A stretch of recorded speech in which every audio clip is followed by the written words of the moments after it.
Everybody's all festive today. Good morning. You can tell this is a festive time of year.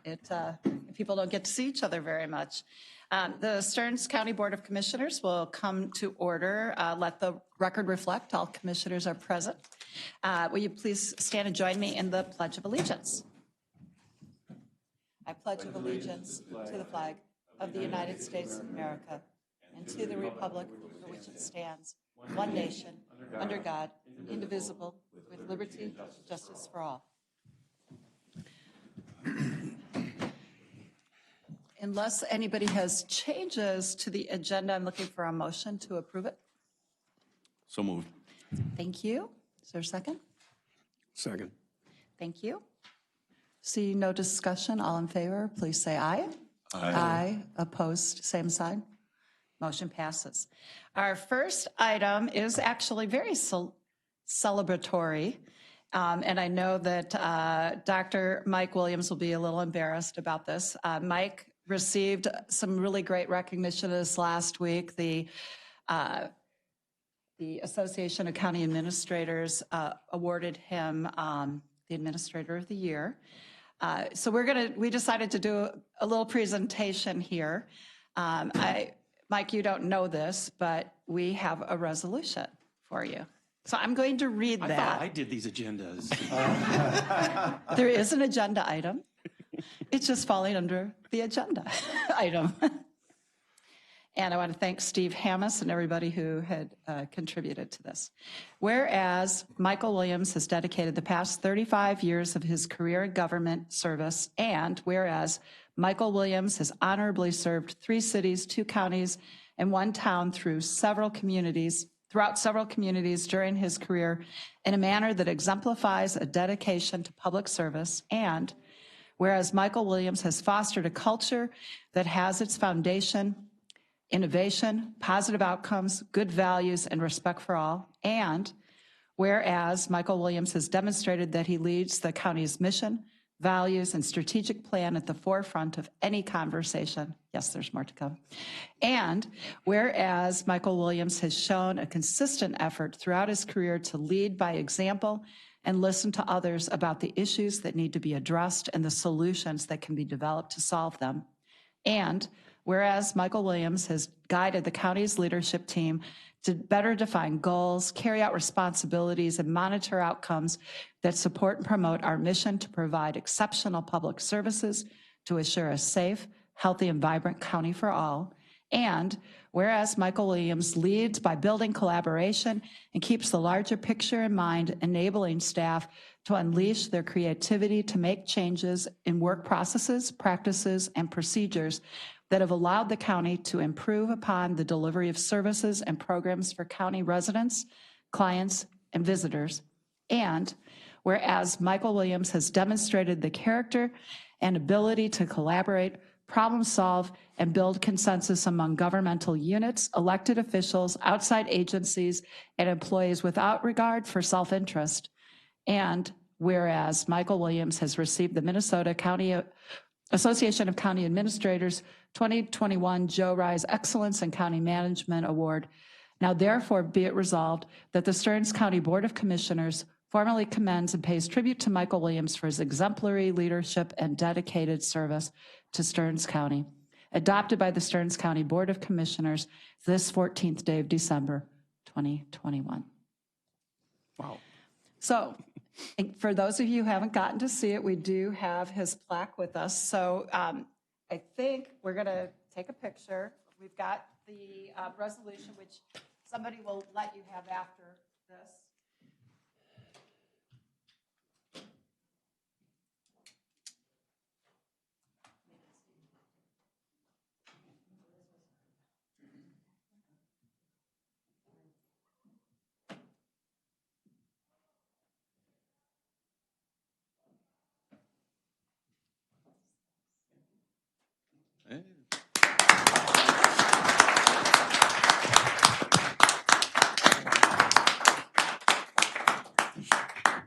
As you can see, there are probably other reasons they're here, but the bulk of your leadership team, our leadership team is here. And I think the resolution states it aptly, but if there's anything any other commissioners want to be saying, we could certainly do that at this point.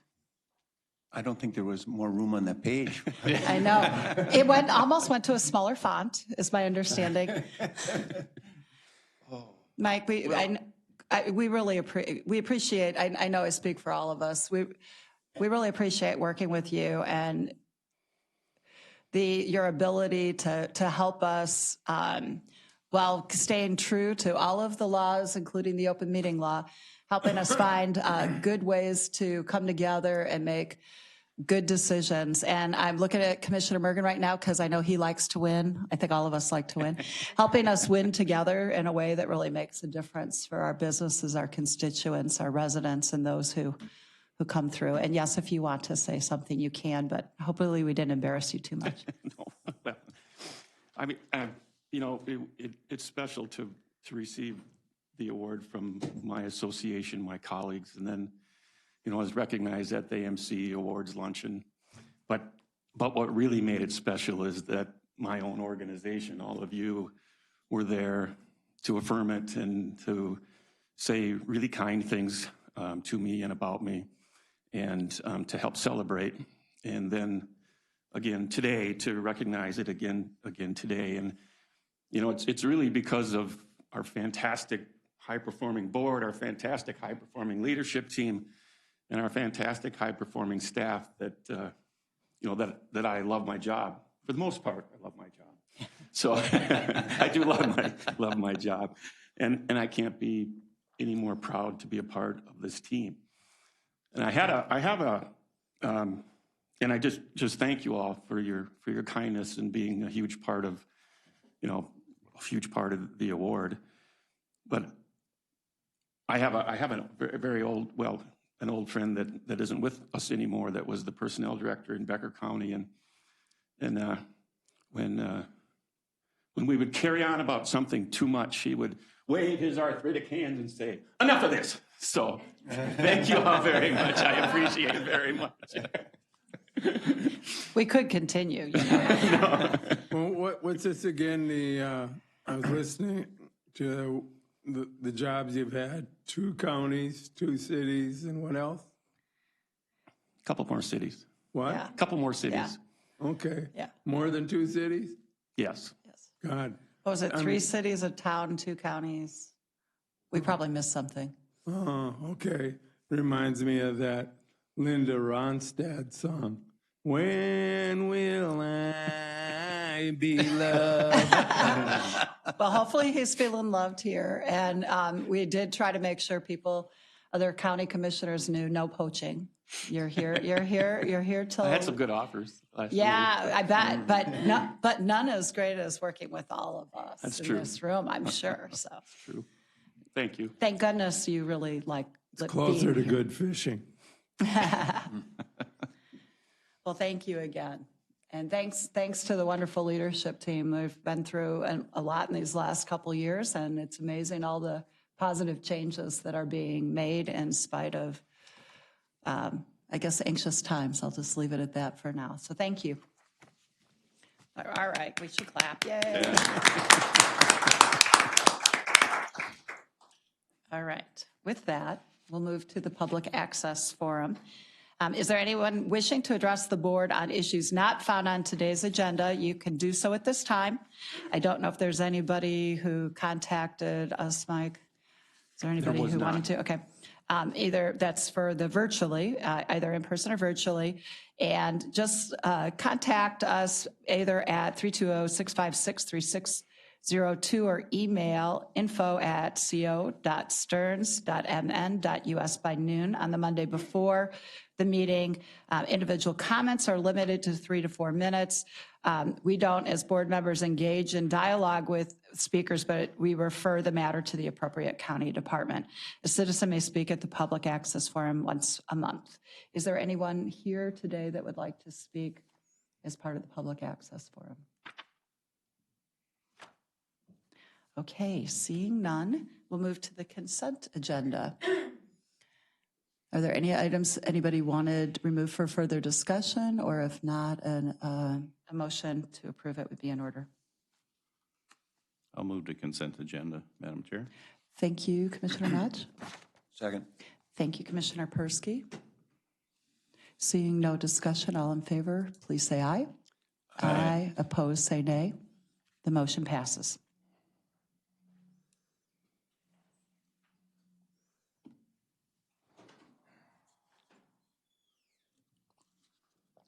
Okay, we will recess our regular meeting at this time to come together as the Human Services Board. We have some consent agenda items in front of us. Ms. Huberty. Good morning, Madam Chair, Commissioners. Melissa Huberty, I'm the Human Services Administrator. And today there are 5 items on the Human Services consent agenda today. There are items E1 through E5 on packet pages 85 through 80 or 96, and I'm available to answer any questions. Are there any questions? And if not, a motion to approve would be in order. So moved. Thank you, Commissioner Persky. I'll second it. Thank you, Commissioner Notch. Soon I'll be back in the mainstream of motioning and seconding. Seeing no discussion, all in favor signify by saying aye. Aye. Opposed, say nay, same sign. The motion passes. Thank you, Madam Chair, Commissioners. There's one regular item on the Human Services Board agenda today, and it's item F1 on page 98, and it's the Community Corrections Act Comprehensive Plan and Subsidy Grant Agreement. By way of reminder, we come to the board every couple of years to present our plan and the work of the Division of the Community Corrections Division, and they have done a tremendous amount of work in the last couple of years. And I have with me today the Human Services Director of Community Corrections, Becky Bales-Cramlett, and she's going to give you some updates on the work, the hard work of the division. So with that. Welcome. Thank you. Good morning, Madam Chair, Commissioners. Morning. Good to see you this morning. Becky Bales-Cramlett with Community Corrections here to present. It's a great opportunity every couple of years to talk about some of the excellent work we're doing in community corrections. I'm going to specifically refer to packet page 101. I just want to highlight a few of the outstanding accomplishments that we've done the last few years in community corrections. Most notably, our coaching model committee. This is a committee of probation agents and supervisors that have gotten together to really develop how we want to work with individuals that are justice involved on probation to community corrections in a coaching manner versus a referee manner. We're part of the wins and losses, the successes and failures. We're obviously there to help change behavior, motivate them to make new choices in their life so they never come back in the criminal justice system. And this particular committee, again, was made up of both line staff and leadership, and we really changed the way we work with individuals, coming alongside them, rolling with resistance, helping them overcome barriers so they can really improve their lives in the end. And this committee happened to win an award at our statewide conference this last year, the Community Corrections Association. I was really proud of that, to be there with my colleagues around the state for this, accept this award that was done by our staff. So I just wanted to take a moment to acknowledge that. Second of all, on packet page 101, the mental health agents. I think we are really leading the state. We have 3 probation agents that are passionate about working with individuals that have mental illness and that are encountering law enforcement, detox, emergency room at a high rate, and being proactive with the mental health agents, working collaboratively with our social services, social workers, Centricare, law enforcement, the Sheriff's Office, St. Cloud Police. We've been able to really impact some of those high utilizers and seen a reduction in some of that resources that were not appropriate for these individuals. They're getting housed at a high rate thanks to the individuals in Julie Ellis's division. And we're also seeing them not cycle through the criminal justice system thanks to the mental health agents. So I wanted to acknowledge them. And then finally, I could talk all day about a few different things, but I'm going to refer to packet page 103. One other initiative that we've been working with for many years is our Crossover Youth Initiative. This is an evidence-based practice that we were trained on many years ago in collaboration with the county attorney's office and with law enforcement, with our schools. Probation agents and social workers come together and help kids, instead of going through the delinquency system and criminal justice, take a different path and maybe work with social services, maybe work with their schools differently so they're not coming into the criminal justice system. We know the sooner they come into the system, often the longer they can stay in the system, and we want to be proactive and prevent that if we can and offer the appropriate services.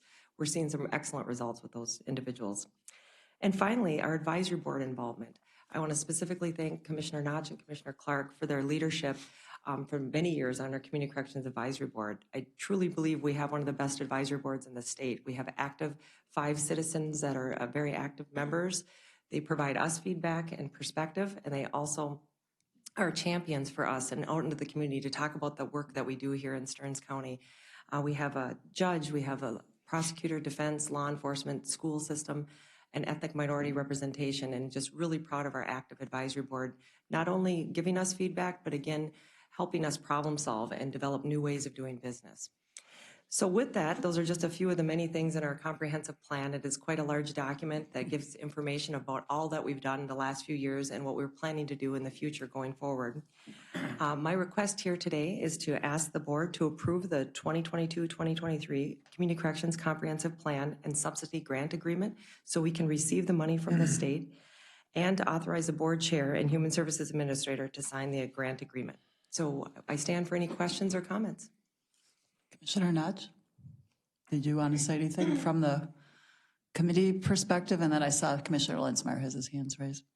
Well, I was just going to apologize for not making last Thursday's meeting, but number one, I forgot my computer and I forgot about it until it popped up at about 9 o'clock on my phone. But it is an interesting board because it's made up of such diverse group of almost everybody that's involved with the corrections part of it. So as I guess someone who's not directly involved, it's kind of interesting when you listen to the different programs and what these individuals see and do on a daily basis. I mean, it's phenomenal work that most people hopefully never have to get involved in, but you know, if they would see actually what takes place, I mean, it's not an easy job. I mean, even when you talk to some of the individuals that are in these departments, I mean, to do this every day, day in and day out, hoping to make a difference, I mean, it's a huge task. So, you know, thank you guys for the work you do. Thank you. Appreciate Commissioner that. Lenzmeyer. The advisory board experience, I haven't been on there maybe since the invention of the wheel, but what the experience of being on that does drive home is the interrelationship of all the players involved in the system. And that will be a theme that comes up later on when we get into more detailed discussion about the jail, but the interface between the folks that are in the system versus the folks that work in the system is a consideration for our physical our physical stuff too. And beyond that, sometimes the boards and commissions do present a unique challenge for this board. Because on one hand, we want to appoint people that don't have a conflict of interest.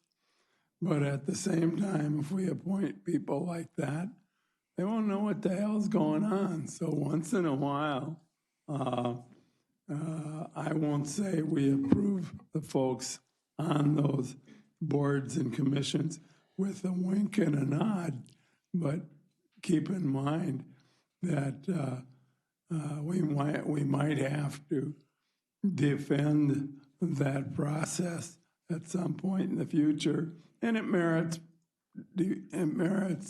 us sticking up for it because it has served us well. I haven't noticed any players in that group, although I'm not there all the time, that have taken advantage of that. Yeah, it's a pretty interesting mix of people, right? The citizen reps probably originally came with certainly not conflicts based on who's on there, but maybe not a lot of experience, but some pretty interesting backgrounds. And a couple of them been on long enough that we'll hopefully be able to have them as a emeriti or something, because it'll be time for some newer people to come on, maybe not today, but soon. But then the experts, Commissioner Lensmeyer, that are on there, part of what's just been really interesting is people wanting to learn and listen, and some of what's happening with the schools, I mean, using truancy or the prevention as an example have been pretty amazing. You missed a great presentation, and hopefully there'll be some other ways to get that. I know I'm always learning a lot and really appreciate that. Thank you very much. Really appreciate it. And I do want to acknowledge the staff in community corrections. Very passionate. This is how the work is done. As you said so well, Commissioner, individuals show up every day with hope to try to instill that hope and make a difference in people's lives. And they're very impressed and proud to work in Stearns County. Yeah, I guess lastly, because we got to hear about this, it's just kind of fun when you get to is a couple people becoming career agents and a couple people getting promoted to supervisor. Yes. And those are exciting times as well. Very much. So, thank you. We need a motion to both approve the 2022-23 Community Corrections Act Comprehensive Plan and Subsidy Agreement, and to authorize the Board Chair and Human Services Administrator sign the grant agreement. I'd move that. Thank you, Commissioner Lensmeyer. I'll second that, and I'll say with great appreciation for all that's being done and how well it's being done with the diverse group we have there. Yes. And I would say helping us both from a cost standpoint, human lives being able to be impacted, and really finding ways to help people succeed and become hopefully their best selves. So with that, we have a motion and a second. All in favor signify by saying aye. Aye. Opposed, say nay. The motion passes. The organization missed an opportunity. If you'd have had the meeting on Sunday, I couldn't talk at all. What you had to say is always valuable. So thank you. Okay, almost always valuable. Often clever, though. All right. We will come back to order as the board. So we're reconvening our regular meeting. We'll move on to Public Works. Ms. Teich. Good morning. For my first item, I'm asking the board to adopt resolutions certifying availability of a local match for both Region 7W and the St. Cloud Area Planning Organization federal applications. Highway staff will submit 3 applications for federal funding, the following projects. County Road 2 reconstruction from 420 First Street to County Road 1, and that's within the APO. County Road 75 Bridge 6819 replacement, also within the APO planning area. And then County Road 157 reconstruction between Albany and Freeport. Every year we submit these applications in January, and both organizations, the APO and Region 7W, require a resolution to accompany those applications that certifies we have matching funds available should we be awarded federal funding. So I'm asking the board to adopt all 3 of those resolutions. I'll move the required action for the resolutions. Thank you, Commissioner Nutt. Second. Thank you, Commissioner Mergen. Is there any questions or discussion on the motion? Seeing none, all in favor signify by saying aye. Aye. Aye. Opposed, say nay. The motion passes. So for my next item, I just wanted to give you a brief update on where we are in the process. It's been delayed a little bit for the local option sales tax options. We are in-house finishing up those several versions of a road program, giving you several options to consider, knowing that you may come back with something somewhere in between. So I will have those draft program options to county administration by the end of the day Wednesday, hoping that I can get any comment. Then we would send draft comments out to the county board by next week sometime, and we'd be looking for comments on that. You may have different priorities for projects than what we've placed together, so we would welcome those comments in hopes that by early January, we could have a request for public input put out on our website with a comment option on that. And then we would be setting up in January and February in-person public input meeting options. I am proposing at this point having something in Belgrade, Sauk Center, Richmond, Albany, and then the Waite Park, St. Cloud area. I just wanted to make sure that the board thought that would be sufficient, or if you had other areas you'd like to suggest, I'm certainly open to that as well. My hopes are then that in March, a summary of all those comments would be provided to the county board, and at that point, the county board can decide if you want to proceed with the public hearing to consider any of the options and the list of projects that would accompany it. With those programs, when I send those out to you, you will get a brief narrative explaining, I guess, our approach to that road program and what we're doing with our funding and how we're shifting a few things. So I don't know if you have any other questions at this point, or if you've already gotten any comments, because we've had some discussion that you feel you want to share at this point, or if you just as soon wait on that. I have one small question. I know we've talked about this before. Will there be an opportunity for people to participate in those sessions remotely, or any of them? Or are you looking at a remote session? I think we would look at a remote session, whether that be via WebEx, Teams, something people can do, or even Zoom.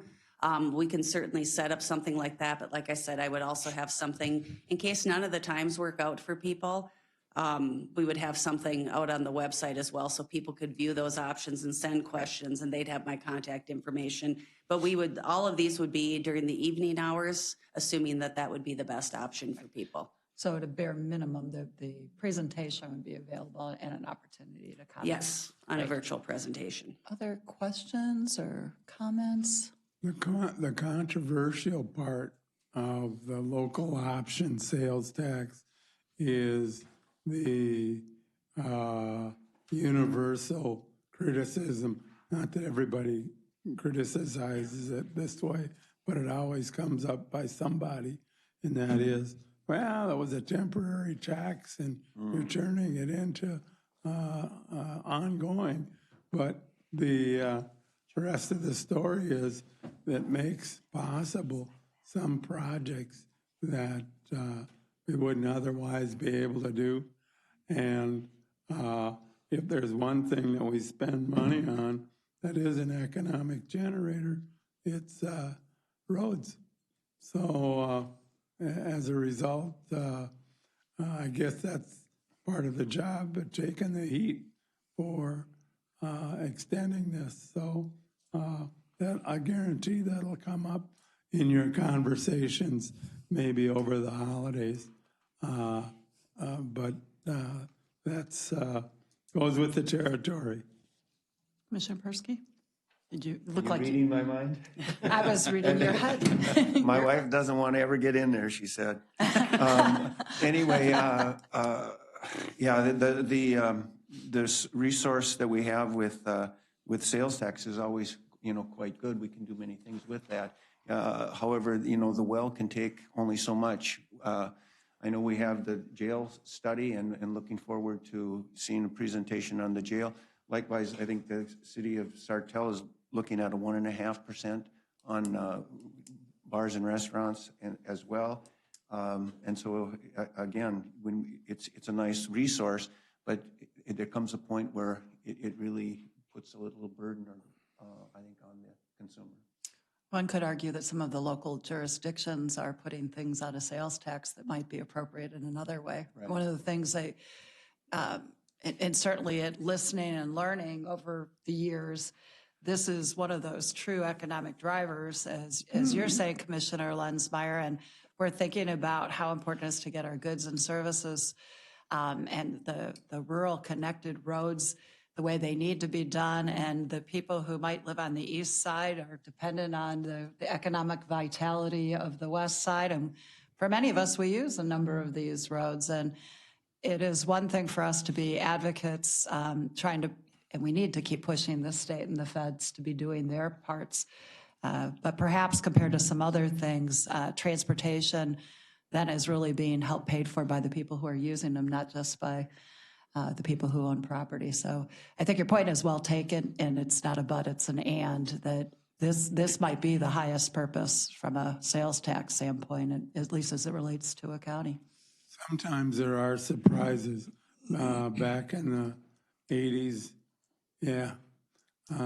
maybe even late 70s, there was a program called revenue sharing. Yes. And that board at that time decided to spend all the revenue sharing money on transportation. And almost the bulk of that went to Western Stearns County and for the farm to market roads. And you do have roads out there as a result that have 100-foot right-of-ways versus some of the more historic stuff right around here that have the narrower right-of-ways. So the idea has been around for a while, and back then that didn't generate controversy. It wouldn't have meant anything to me because I was local government was the last thing I was interested in. You got to remember that was coming out of the Vietnam era, and we had a lot more fun things to do. So, but yeah, it's been an interesting history. Well, great. Thank you for that presentation and that update. I think we'll all be interested in hearing what people have to say and seeing what projects that you think we might be able to do, and perhaps how that ultimately could also impact a levy at some point. Other items? Under miscellaneous, you brought up the federal funding. The Transportation Alliance is hosting an event this Thursday jointly with MnDOT in hopes to figure out the federal infrastructure bill, or IIJA. They haven't come up with a catchy acronym for that. But as a side note, I know I've gotten some questions about all that federal money that will be coming to us. And what we know thus far is overall, annually, the state will be getting an additional $150 to $200 million per year. Certainly, MnDOT takes the bulk of that. So by the time it trickles down to the local agencies, we're not sure how much that will actually have a significant impact on, for instance, Stearns County specifically. But we're hoping to learn a little bit more at that event this Thursday. Unfortunately, I am not able to attend. There is a remote option. If any of you have questions about how to get registered for that, just let me know and I can walk you through that. MnDOT is asking for some public input in that event as well. And we certainly want people to encourage MnDOT to share the wealth with local agencies across the state. But anyway, so if you have any questions on that, it does run from, I believe, 11 to 3. So, and again, there's a remote option. In person is in Chaska. And then I did send an email out to all of you, but I just wanted to publicly say that Mike Decker, our county highway right-of-way specialist, was officially promoted to assistant county engineer effective November 30th. So as you see Mike out and about, you can congratulate him. He's been with the county for over 10 years, so we're very excited to have him in this new capacity. So, and I don't know if the board has anything for me. Please congratulate him for us, and it's Hope you great can to get see us him. Hancock books. Yeah, I'm working on that. Any other questions for Jody? I don't know if anybody's able to make remotely. I'm going to try to, as I told you, I was interested in a remote option. I know I cannot go to Chaska, but if anybody else is interested, please let Jody know, or if you've already registered. Go ahead, Joe. Yeah. Jody, just a quick question on that transportation money, with that infrastructure money coming. Will that be released to counties, cities, and townships? Or is this state going to hold it for their projects and then maybe just give it to counties? You know how it's going to be distributed? So typically that federal formula funding, there is a split where MnDOT keeps the bulk of it, and then the rest is spread out to the state through the ATPs or the area transportation partnerships.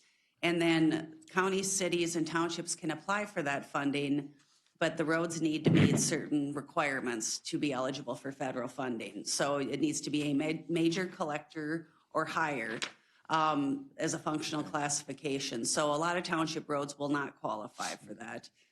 There are other programs, the discretionary grant programs, BUILD, which now goes by RAISE. So there's additional money going into that, and then there's some safety money as well. And so the state still has to determine how that will all be split out and spread out to local agencies. And of course, until the appropriations bill passes, none of this new money is available.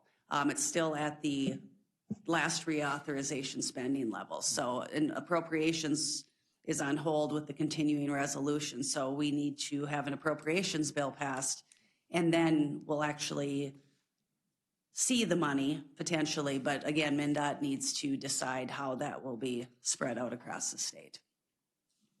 So because I thought Commissioner Percy was going to ask it, might Highway 23 be a possibility on MnDOT's list? There's certainly a possibility there. They they have their prioritized list. A lot of times what they do is, for lack of a better term, upscale existing projects in the program, which is good. So if you have a simple resurfacing project, you may add left turn lanes or bypass lanes. So they may do that, but we haven't quite heard what MnDOT's approach will be. I would guess that first year that money is appropriated for, it will likely be upscaled projects with the bulk of that spending taking place in the later years of that bill. That makes sense. Thank you. Thank you. Administration, Dr. Williams. Thank you, Madam Chair. Your first item under administration is to adopt a resolution entering into the Minnesota opioid memorandum of agreement and other agreements. And I know that most of the board's been briefed on this, and there's a lot of information in your packet. But AMC has done a good job of explaining it, I think. But in short, the state is party to a national settlement agreement with Johnson & Johnson, AmerisourceBergen, Cardinal Health, and McKesson that will bring about $300 million to the state over 10 years. And within that national agreement, there is provisions that some of that money will trickle down to local governments. AMC and mostly AMC, but also Minnesota cities and the Attorney General have come to an agreement that distributes those dollars differently than the national agreement would. And so 70% of those dollars are going to come directly to counties because counties are on the front line of services related to the opioid epidemic or problem. So we have a number of things that the board will authorize with this resolution. It'll authorize the county administrator to enter in to sign the agreement with the state. It'll allow the county administrator to sign the actual settlement agreements with these entities. And so that's a very short version of all the documents that are included in your packet and what you've heard through AMC in the last few weeks. And AMC did do a very good job of negotiating this settlement. It's much more beneficial for counties and for the services that will be provided through this than the national agreement would be. So, everybody is hoping that every county enters into this agreement because the more entities that are a part of these agreements, then the more dollars that come to the state of Minnesota and ultimately come to us. There's a few cities that will get some dollars too, but the bulk of the dollars will come to counties. I can't really tell you how much that'll mean for Stearns County. You might be able to kind of get a feel for it if you think about 87 counties, a few cities, and $300 million over 10 years. It's not going to be huge dollars, but significant enough that I think it'll help in our efforts. So that's the resolution before you, and if you adopt that resolution, then I'll execute all those documents in a timely fashion and we'll be a party to the agreement. And certainly for the public or for those listening that might not know, if we don't pass this or if we don't successfully get legislation put in place, we would see far less. And since counties are on the front lines along with some of those cities, this is really the best deal. It sounds like that could have been negotiated, probably far better than we might have had reason to think. Questions or comments? I know that most of us got to hear the presentation last week. I don't know if there's any comments or a motion. How do they determine which cities participate? Any clue? There were, Madam Chair, Yes. Commissioner Lensmeyer, there were some cities that were actually a party to the lawsuit, so they actually entered into it on their own. Okay. And then I might need some help. I can't remember why some other cities are a part of it. Is it by their population size? I think it might be, yes, Commissioner Lensmeyer, there was 26 jurisdictions, including mostly counties that were suing together, and that brought some leverage into the negotiations with the attorney generals. But the bulk of this will come, as proposed, will come to counties. All right, all right. Let's face it, there are a couple cities at least that are large enough where they handle some of these matters directly in addition to what their counties do. In our case, it's us. Okay, I could see where in some situations this would set up a contest or friction between cities and counties in the same area. Apparently, it's absolutely spelled out of specifically who's getting what.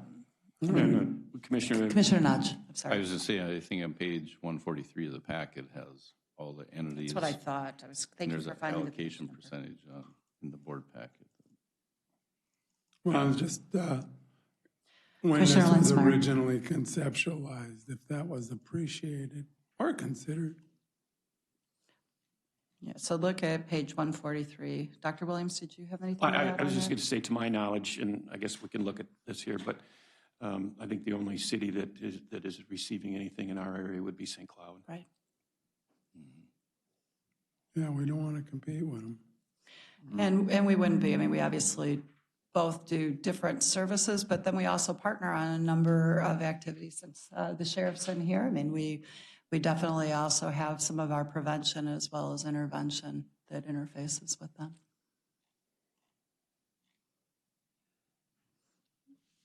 Any other questions or comments? Yes, if you look at that page, we would be getting, our county would be getting 2.4158, so we might as well round that to 2% over that period of time.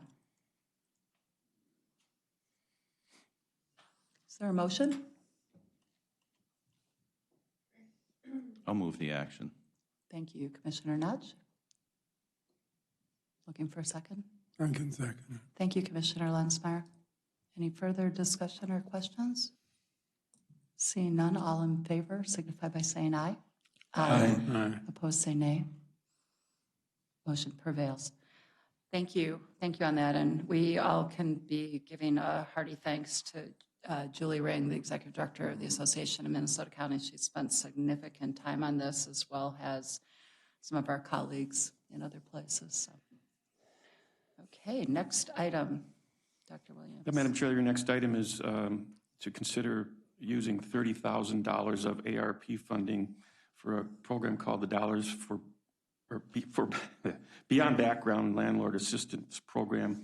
The $30,000 is again out of the ARP, so it's a relatively small amount of the ARP dollars. And to talk about the program, we have our HR Director, Neil Fortier, here, and I'll let him introduce the Director of the Housing Link Program. Welcome. Good morning, Madam Chair, Commissioners. Neil Fortier, Executive Director of Stearns County HRA. We flipped coins and I won the toss. It was either Melissa or I that were going to speak about this program. The program is called Beyond Backgrounds, and the housing market today is much more difficult than it was a year ago. And we don't see the housing market improving in the near future and beyond. And that's where this program would help. Minnesota Housing Finance Agency has reached out to cities, counties, HRAs throughout the state, as well as HUD, asking us to think outside the box and what kind of programs can you bring to the table that would assist renters. And the Beyond Backgrounds program is certainly that program. So today I want to introduce Sue Speakman Gomez. She's the president of Housing Link, and I will have her explain the program, and she's much better at answering any questions that you may have about the program. Thank you. Good morning and welcome. Good morning. Thank you. Nice to be here with you guys. So Beyond Backgrounds, we started in November of 2017 operating a pilot program with a collaborative of counties in the metro area. It was Anoka, Carver, Dakota, Scott, and Washington counties. And we were funded through Minnesota Housing with the Landlord Risk Mitigation Fund program. Since then, we've been able to expand the program to cover central Minnesota with a partnership with the CAMI, the Community Adult Mental Health Initiative, which is Benton, Sherburne, Wright, and Stearns counties. And we also have been working with the St. Cloud HRA and the Continuum of Care region here in central Minnesota through Central Minnesota Housing Partnership is helping to lead that. And the work that we do, renters apply to join the Beyond Backgrounds program, and then they get support with their housing search process. So oftentimes renters have just enough income to pay rent, or they have a housing choice voucher, a Section 8 voucher, and they're trying to find a place, but they have something like bad credit, poor rental history, or an eviction within the last 3 years, a criminal conviction of some kind within the last 7 to 10 years, and that issue is preventing them from getting accepted to a rental property. So our program pairs that renter with this financial benefit, which we call the Risk Mitigation Fund. It's up to $2,000, but it's only available to the landlord at the termination of the lease. So it's not used to help pay rent assistance while someone is living in the unit, but instead at the end of the lease, if there's a problem, if an eviction has to be filed, if there's a mutual lease termination, or just at the end of 12 months, if there's damages to the unit, past due rent that's owed, and it can also be used to help cover eviction fees. We've housed over 500 households with the program so far, and we've had, as of today, 13 claims against the risk fund, totaling $24,000. The average claim amount is $1,800, and it's primarily in recent months been for damages to the unit, because with all of the emergency rent assistance funds available through Rent Help MN and the other, the COVID housing assistance program that we've had through the federal funds, there hasn't been a need for the rent assistance or paying any past due rent, because that's been covered. So it's been really successful. Our partnership in central Minnesota has been off to a great start, and we've actually been able to leverage these partnerships. I just found out earlier this week that we got a grant from Otto Bremer Foundation for $75,000 to continue the work in 2022, so we're really excited about that. So do you have any questions about how the program works? We do support the renters and the landlords throughout the entire year of the lease. We contact them on a monthly basis, each individually checking in on how everything is going. Has rent been paid? Is there any tenancy issues? Is there any maintenance issues in the unit? And if there are any questions or problems, we help to troubleshoot that with either party and then connect to outside resources if there's an issue that we can't help resolve, or if there's, like a ongoing maintenance issue and maybe the landlord doesn't know a vendor to talk to or something. We try to help make those connections. Questions, comments, Steve? Yeah, so then does the allocation of like the 30,000 or Otto Bremer, that just stays in a fund then throughout the year, even if it doesn't get used? I mean, over time, it's probably going to get used, but front, you basically just have that reserve monies available so the landlords can access the funds. So, Madam Chair, Commissioner Notch, the way that it works is a portion of the funds are used to help pay for our staffing because of all of the ongoing work that we do. And then we do hold a certain percentage for every household that is housed in the risk mitigation fund, so that when claims come in, we have enough funds available.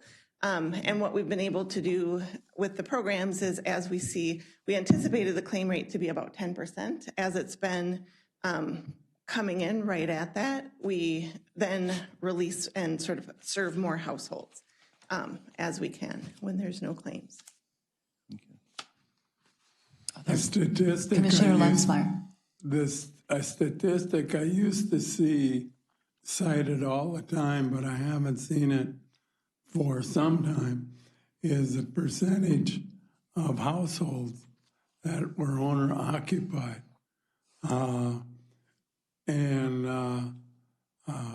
wondering, well, first of all, this will have to depend on the deeper thinkers to determine if that data would still be relevant, but I am mildly curious about where that is, where that statistic is. And of course, it would vary by jurisdiction. You know, I remember back in the day, how amazed we all were when the city of Waite Park was over 50%, the households, 50% of the households were rental units. But I haven't seen that data for a long time. Madam Chair, that data just came out this week, so Okay. I will get that to you, Commissioner Lenzmeyer. All right. If I'm not mistaken, 58% of the households in Stearns County are renters. 68%. 58, but I'll confirm that number and I will get that to you. One other thing that I wanted to reiterate with this program is we've got landlords out there that just aren't willing to take the risk. And so what this program does is mitigates that risk for them. Melissa could probably speak to this as well. DHS has a very, very difficult time finding housing for their clients. It's because of their backgrounds. Well, with this Beyond Backgrounds program, I can go, Mr. Landlord, if you accept this tenant, this applicant for your housing, I can reassure you, I can guarantee you that up to $2,000 in rent, damages, or eviction fees will be covered, so I can reduce your risk substantially. And that's what we need to do today because this housing market is so difficult for renters. We need some form of reassurance to our landlord community that, you know, if you take the additional risk, we'll cover that risk and a little bit more. You know, and if the average being 1,800, we can do up to 2,000. That's what this program would do. This program would be run by Housing Link. It would be run for the county. Housing Link is currently running the program for the St. Cloud HRA here locally. And I know they have, 10 spots and have 7 possibly spoken for already. So any other questions for either one of us? Any other questions or a motion? I'll move the recommended action, and then after this, if I can ask Neil a question on HRA. Yes. Is there a second? I'll second that. Thank you, Commissioner Persky. See no discussion on the motion. All in favor signify by saying aye. Aye. Opposed, say nay. The motion prevails. Commissioner Notch. Yeah, Neil, just a question maybe on the HRA subject. Are your units, can you give us an update maybe on your capacities? Or, Our vacancy rate for the past 12 months is 0.4%. Okay. Their vacancy rate in Stearns County is 2.4%. A healthy vacancy rate where we have good turnover in units is 5%. So we've issued, trying to think, close to 32 vouchers in the last 4 months. Of those 32, we've had to extend 27 of them by an additional 60 days because the applicant cannot find a place to rent.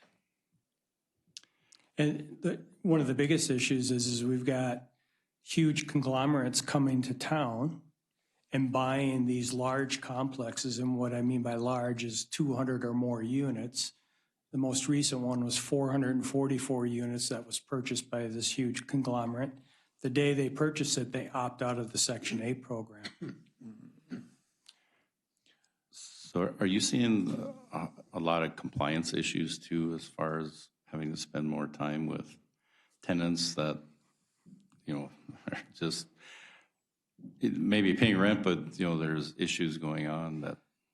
Yeah, the amount of time that we are spending with each applicant, with each housing choice voucher holder is probably nearly triple what we spent with them 2 years ago. So in 2019, it was a pretty seamless process, but we had a healthy rental market where we had 5% vacancy rate. And now we're just trying to assist them in finding housing. So we're reaching out to landlords on a daily basis saying, what do you have available? And will you accept Section 8 vouchers? That's where a majority of our time is being spent. That's where Beyond Backgrounds will be able to take these applicants and assist them in finding housing and be there to answer any questions that the landlords may have and to reassure the landlords that we're there to assist them. Well, thank you for bringing this forward. It's an important program. It obviously is important for landlords to have some level of surety. I hate to say it quite that way, where so many people have something now on their record that makes it harder to get. I'm not talking criminal, just something that makes it harder otherwise for them to be have an opportunity, and having a successful opportunity can lead to another successful opportunity. You know, it could be a tenant with absolutely no credit history. Right. You know, they're just graduated from high school and they have absolutely no credit history. And so most landlords would not accept them. This program would reassure them. Thank you. Thank Do you you for have your something time. else? Neil, Commissioner I got a Persky. question for you. Yeah, you mentioned these conglomerates. You know, unfortunately in the past, especially, for example, with the mobile home market, they've come in across the state and have purchased a good number of mobile home parks. And with that, we've seen a dramatic increase in the price. And what has been affordable housing has become less affordable housing for those people in the mobile home parks. With these purchases of these large rental complexes, has there been an increase in rental fees that we're seeing? Is there any, again, hope for these folks that are looking for affordable housing as far as, you know, keeping that within the market? What are you seeing with the prices? Mr. Fortier. Thank you, Madam Chair. Commissioner Persky, what we're seeing is significant increases in rents. And here's a perfect indication. Every year, HRAs adjust their their payment standards based upon the fair market rents that are published by HUD. This year, we have adjusted our payment standards 3 times to keep up with the market, because what was happening is landlords continue to increase their rents, and they go above our payment standards. So now, yeah, we'll take your Section 8 voucher, but it's not, you don't meet our payments, or we don't meet your payment standards, therefore we can't. So I've gone to my board 3 times this year and asked them to increase the payment standards 3 times, which normally 1 year we do once, in order to keep up with the increases in rents in the market. And now HUD is offering an option to go add an additional 10% to our payment standards, because they see nationwide what's happening. When you have a 0.4% vacancy rate, it's the laws of supply and demand. You know, I'm gonna jack my rents and make the most revenue that I possibly can. Thank you. Thank you. Thank you very much. Thank you both. Appreciate that. I believe we have Mr. Hammes up next. I don't know, Dr. Williams, if you have something you want to say. Thank you, Madam Chair. Yeah, your next item is to consider your own compensation for the next year. Annually, state law requires that you adopt a resolution establishing that. Mr. Hammes put together the information that is in your packet and was handed out to you, so if you have questions, or you can direct them to him. Mr. Hammes. Good morning. As Dr. Williams said, this is your annual requirement to set your salaries prior to the beginning of next year. Again, if you have any questions regarding the information that was in the packet or that I handed out, I'm happy to answer them.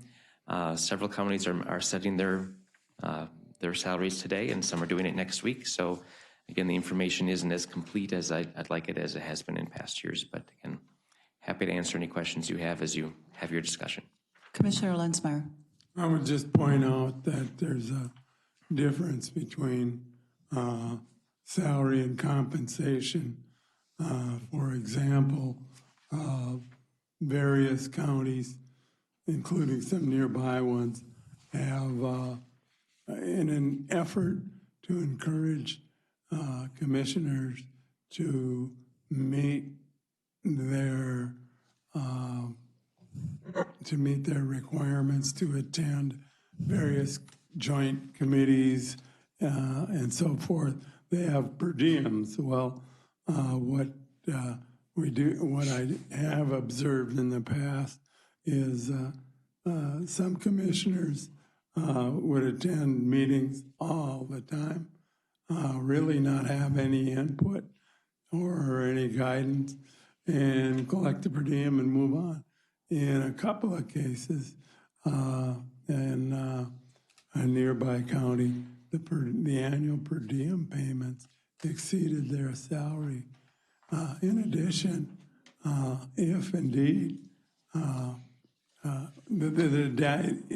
data I believe you put together, Steve, is accurate, even if it's incomplete, and I don't know how you include all that per diem stuff. I mean, that's, we got a general idea, though, from the data you've assembled of where things are at. The other thing I would point out, we have this consistent argument annually. There are other things that if one is opines that perhaps were appropriately compensated, no one forces us to submit our mileage vouchers. No one forces us to have at-home electronic connections, although that's not a fair statement for those of you that live remotely from St. Cloud.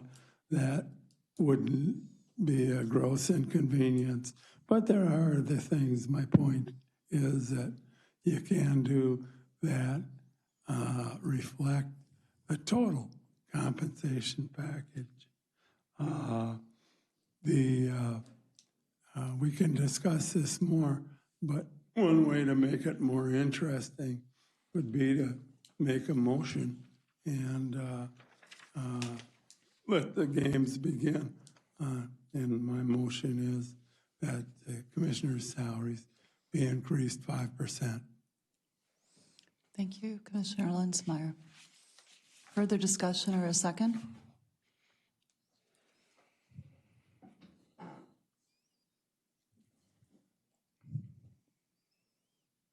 I can see where we've got pondering going on. One of the things I know I've brought up before is how out of whack we are with counties that are not much, that are maybe 2/3 our size to roughly our size or more. And none of us are doing this because we're trying to make money, although it does preclude some people for even considering this. It's much easier if somebody's retired, if somebody has other revenue, is wealthy, that's not any of us, et cetera. And our current salary doesn't reflect what the job really requires to do it right.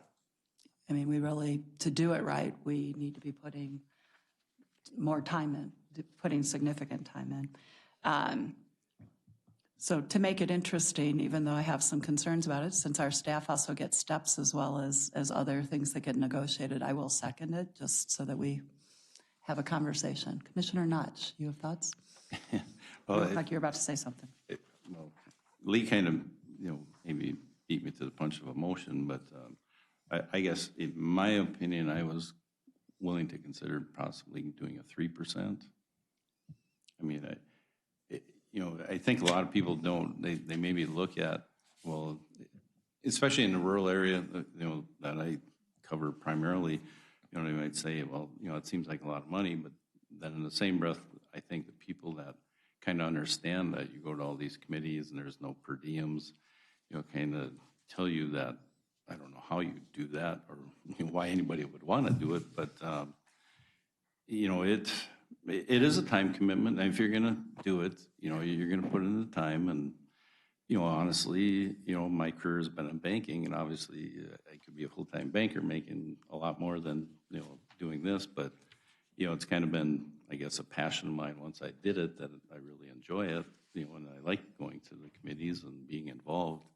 So, I guess I can rationalize too that when you compare us to the other counties in our area, plus that are our size, by far, we're probably the most conservative board when it comes to pay out there. And I'm not saying that's a bad thing. I mean, I guess we've all been willing to keep doing this, not maybe even so much for the pay, but, maybe for the ability to help, citizens that are out there. So I guess that's my opinion.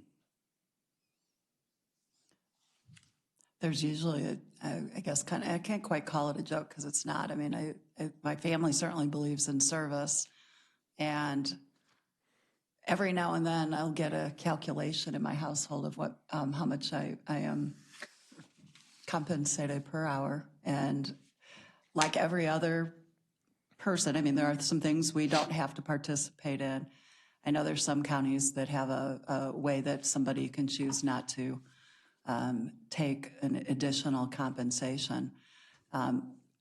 Commissioner Lenzmeyer, your point about per diem and about meaningless meetings that some might have gone to, I have been beginning to wonder if we don't find a way to acknowledge the time in some other way, if we don't go back to that just because of why it's important to be being actively involved. Commissioner Lenzmeyer, I don't know what you think of what Commissioner Notch was saying in terms of what he was considering for a motion. I don't know, Commissioner Notch, what you think of Commissioner Lenzmeyer's motion, or if anybody else does, or if we should be looking at modifying a motion. What we could do is just go down the pecking order and take a vote on my motion. And if it goes down, we got to consider something else. I mean, it's the process. We're overthinking the process. That is a good if that doesn't pass, well, then we got to think it, Yes. We'll have to do another proposal. Okay. Yes, Commissioner Mergen. Yeah, I'm not going to vote for a pay raise. Last year, I believe we had a 3% pay raise, if I remember correctly. Our total compensation, I asked Steve what that was this morning, the total compensation package is more than $56,000 currently with our medical and everything else that's added in there. And we have virtually no expenses unless you don't put mileage in. That would be the only expense. I can't speak for anyone else on this. And yeah, there are some trying decisions that we have to make sometimes, but overall, it's the easiest job I've ever had, and that's not even close. So I'm not going to vote for a pay raise, period. And Commissioner Mergen, I really appreciate that. You may be unique in perhaps what else you've got going on in your life or the decisions you make. Certainly, we did not include, no other commissioners have their total compensation on here either. As Commissioner Lenzmeyer points out, there are some things that somebody could decide to do to reduce their compensation if they wanted to. I know when I was in the legislature, I took a reduced per diem amount, and just what it is. But and there isn't. I mean, as you've said, you're not going to vote for an increase. I mean, I'm guessing you're not ever going to vote for an increase, and I get it. So Commissioner Mergen and then Commissioner Lenzmeyer. One other comment. I still contend, and I have for years, that this should be done in August before the levy is presented. And I know somebody's going to say, well, it comes out of a different fund. Every fund we have is taxpayer dollars. Sure. It doesn't matter where it comes from.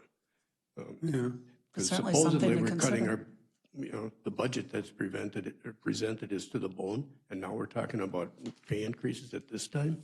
To me, it's backwards. Okay.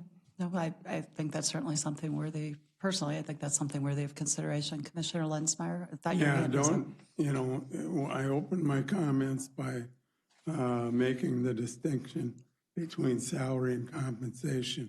We don't all have the same compensation.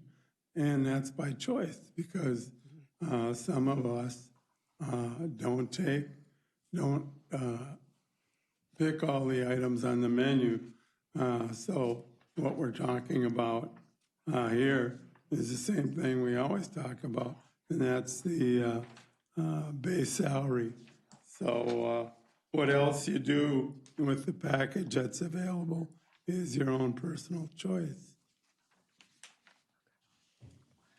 Sorry, Commissioner Linsmeyer, I was trying to figure out, since we do, Mr. Hammes always gives us the per capita amount, and we are significantly under, like everybody, on that. Again, you know, these are not necessarily good ways of figuring things out. You know, I think different ones of us spend different amounts of time, and that's okay.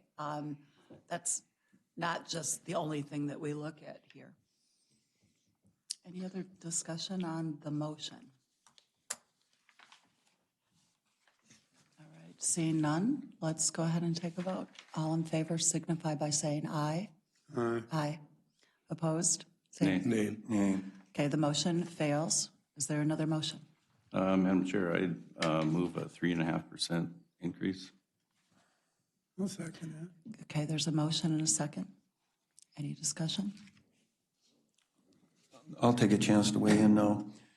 Jeff, I have a little trouble believing that this is the easiest job you've had, just from my day yesterday. Because if you want to deal with your constituents, obviously you can get in deep as the mud as you want to get, and some days are pretty muddy. There's a struggle between, you know, having the passion to do the job and also for the compensation. And I don't know if they'll ever come together. But I appreciate the work that all you folks do, because I see it in the things we do in this county. So as fiscally responsible as I am, over the almost 20 years of public service, I think I've only voted for one increase. But I will support this one because, again, I think we need to move where we take a look at the other counties and where they are.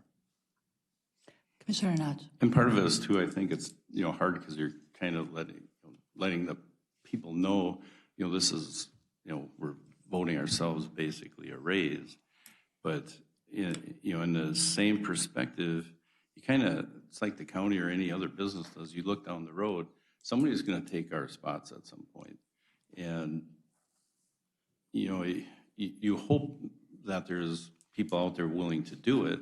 But if you're, you know, if you're not going to keep up basically to allow people to do this, you know, your pool of candidates could shrink. I mean, you could always get somebody that's, you know, wants to be in the public eye and take this on. But I kind of look at it as more of prepping the next person down the road. I mean, you know, my goal is not to do this and, you know, for another 20 years. I mean, you know, I enjoy it, but in the same breath, you know, I always look, you know, you want somebody that's going to be competent enough to maybe come in and take this seat, you know, and do the job hopefully just as well and carry the county going forward too. So that's just my opinion. I have to admit, I think similarly. I think you probably said it more eloquently than I tried to earlier. Call the question. Okay. Do we have a motion and a second? Question's been called. All in favor signify by saying aye. Aye. Aye. Aye. Opposed, say nay. Nay. The motion prevails 4-1 split. Thank you. Thank you. And now we have a brief recess. See you back in about 5 minutes.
Okay, Stearns County Board of Commissioners will come back to order. Back to Dr. Williams. We're under administration Thank you, still. Madam Chair. We do have, I think, 3 things left under administration, and the first one is to talk about our legislative issues for this year, our state legislative issues for this year. And so included in the packet on page 166 is the beginning of issues for you to consider to bring up to our legislative delegation this year. There's 14 items there, which is more than we've done in the past. There's 3 new items. Number 1 is new, and that is that if we do consider funding the criminal or the corrections facility or the new jail and justice center, if we consider funding that with local option sales tax, of course, we would need legislative approval to do that. That is probably a little premature at this point, but I wanted to make sure that we had that as an option. As you know, Just really quickly, I'm sorry, on that one, is it in order to just strike the word criminal in front of Justice Center since it's used for lots of things that aren't criminal? Yeah, we could change the wording. I'm kind of assuming that this won't be on our list by the time we get done here, but maybe it will be. If it is, then we can correct the wording on any of these. Right, it might be. We have, it might be our premature. studies won't really be done. The National Institute of Correction study won't be done for at least a couple of months, in addition to the space study that's being completed now. So we may not really be in a position to have that much of a conversation this year, which would push it ahead probably 2 years. So it would become a priority in 24 and on a referendum in 24. If the board wants to go that way, then that's a big if. I don't, we've just begun talking about it. And then another new one is number 6, and that's beginning to be discussed, I think, with AMC and MICA a bit, that as our residential values are raising, it really deflates the homestead exclusion. Mike, could you comment on that one a little more? So you're saying that the homestead exclusion should be greater as people property? Yes. I've got something maybe to go along with that. If we could present something to the legislature, I have a tax statement from here. This is a young family, kids in school, mortgage, the whole bit. And their property taxes are going, brought this over, are going up 13.8%. And so I broke it down on my own. I thought, okay, I'll just look at the county part. Well, the county part's going up 17%. And the other thing that we need, I think, start keeping our eye on is the special taxing districts. Their taxing district went up 23.2% on the special taxing district. I realize that's a smaller amount, but it's one of those death by 1,000 cuts things. I was thinking we could maybe add something to our legislative issues that kind of goes along with number 6 there, saying that no matter how much a person's property value goes up during a year, that their actual tax increase, and probably could only go to the county portion, would only be, I don't know, throw a number out there, 1.5% of whatever the COLA is for that year or something along those lines. Because look at, how is this family going to pay for this when food costs are just skyrocketing? And, this isn't their only extra bill for all of a sudden. How much was their valuation increase? I mean, that is hard. I mean, we're in this hard part right now. Their valuation increased about, let's see, 40, 50, 51, over $51,000. Yeah. But that doesn't put food on the table. Right. Commissioner Lensman. What's your point? My point is we can make something, I just made my point if you were paying attention. But that's all right.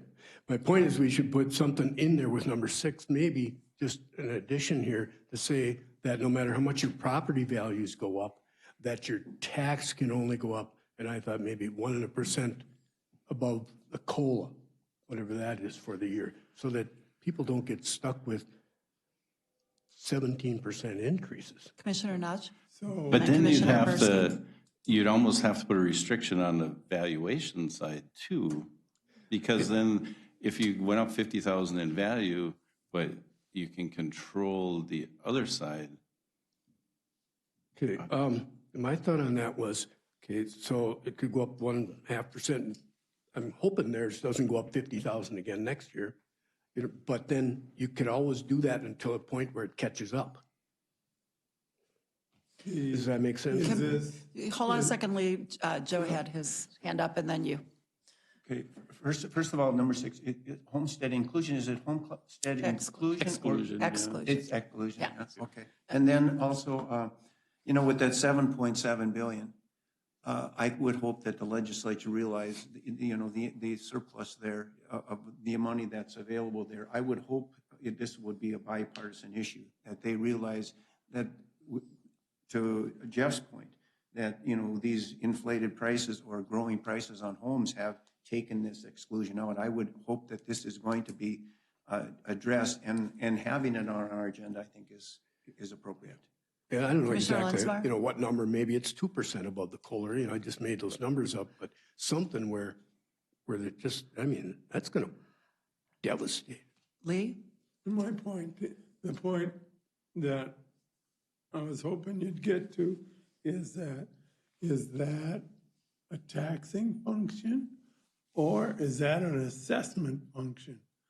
The way the assessment process works is every 4 years, all privately owned property gets reviewed. So once in a while, and I've sat through this numerous times, where people say, okay, this year my property value went up X%.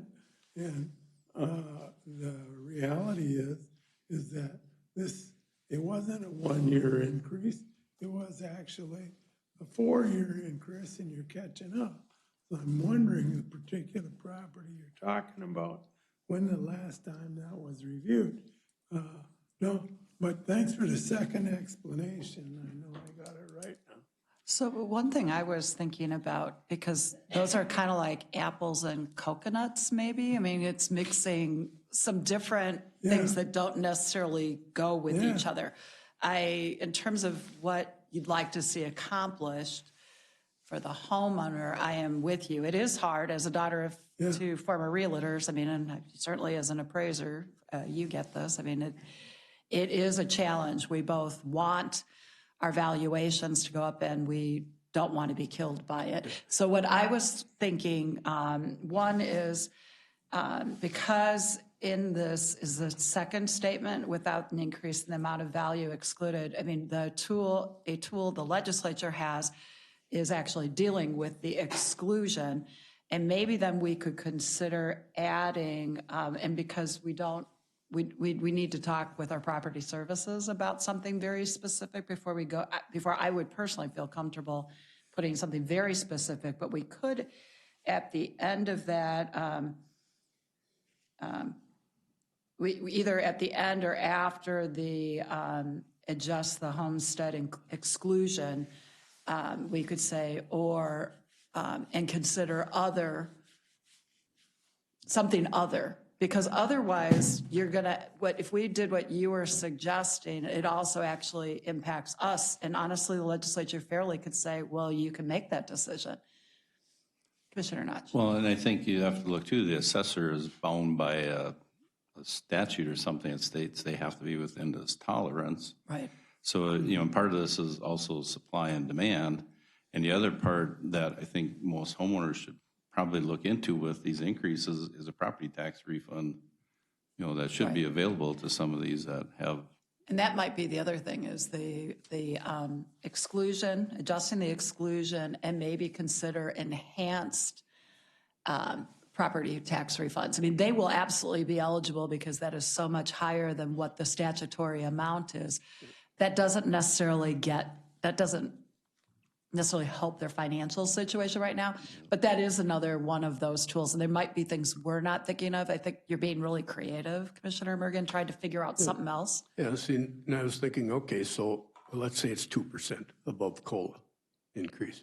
And then let's say next year theirs wouldn't have gone up that much, but it continues to go the 2% above COLA until it gets up to where where it would be? I think a challenge economically is that COLAs and property values have nothing to do with each other. I'm open to. I know you're trying to figure out how to help them. suggestions here. Yeah. That's where I think the refunds and the exclusion are the two main drivers. Commissioner Lensmeyer and then Commissioner. This only applies to seniors, residential properties in certain circumstances, but there is a device called the circuit breaker. Right. And if the increase is more than a certain amount, there's an alternative way of looking at that. My point, Jeff, in the case you cited, it wouldn't qualify because it sounds like it's a commercial property. Well, it's But not maybe commercial, that's it's a family-owned home. Oh, it is? Oh, yes. Okay. Well, how old is the ownership? Well, I'd say they're in their 40s, I suppose. And young Right. kids. Probably too Right. young, yeah. Right, and the senior, there might be some lessons learned. That's why I wasn't sure if we shouldn't be maybe a bit more vague about looking for tools that could help offset these kinds of situations Lee for brought- people who aren't seniors. Lee brought up seniors. I also had a senior that I worked with years ago. I happened to be walking to my mailbox. I happened to be going by. He stopped me. And he's got his taxes are going up 12%. I don't have his copy of his form, but he said they're going up 12%. I don't know what that is, county or whatever, but 12% bottom line. And he's got serious medical issues, out-of-pocket expenses. He should look at the circuit Yeah, breaker. and that's along these lines there. So. Yeah.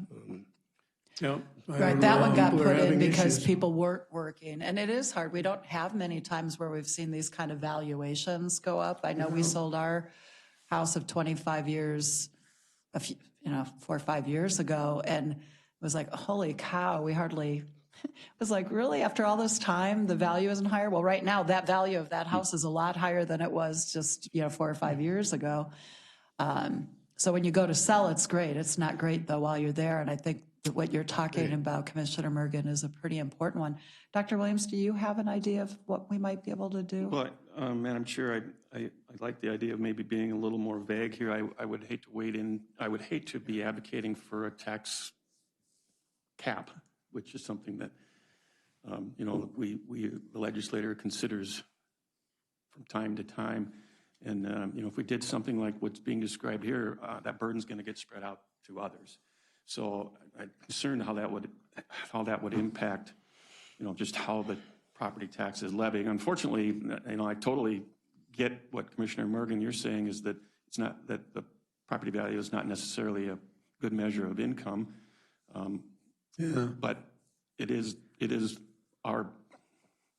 what we have to rely on for a significant amount of our revenue. So, but with these other programs that you're reminding us of, I think we could word this so that we can talk about more than just the homestead exclusion. Right.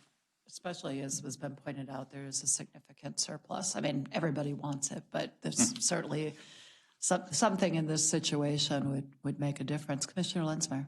Yeah, we vote on a fair amount of land use changes. And I hope you keep in mind in situations where we're voting on potential or existing commercial properties in Stearns County, commercial properties, and what I'll cite for statistically isn't spot on, but it's followed this pattern for some time, where commercial properties are about 22% of the total value of properties in the county and pay 44% of the property taxes. So once in a while, I'll see proposals for conversions or expansions of commercial properties that come across our desk here. And, that's a heavy influencer in the decisions I make because they contribute much more to the overall support than the prior use. Do you have enough to? The good news is I'm explaining this. If you had Jeff Johnson explaining this, we'd be here until tomorrow. What's the next one? The next, I don't think this was on our list last year, is number 7.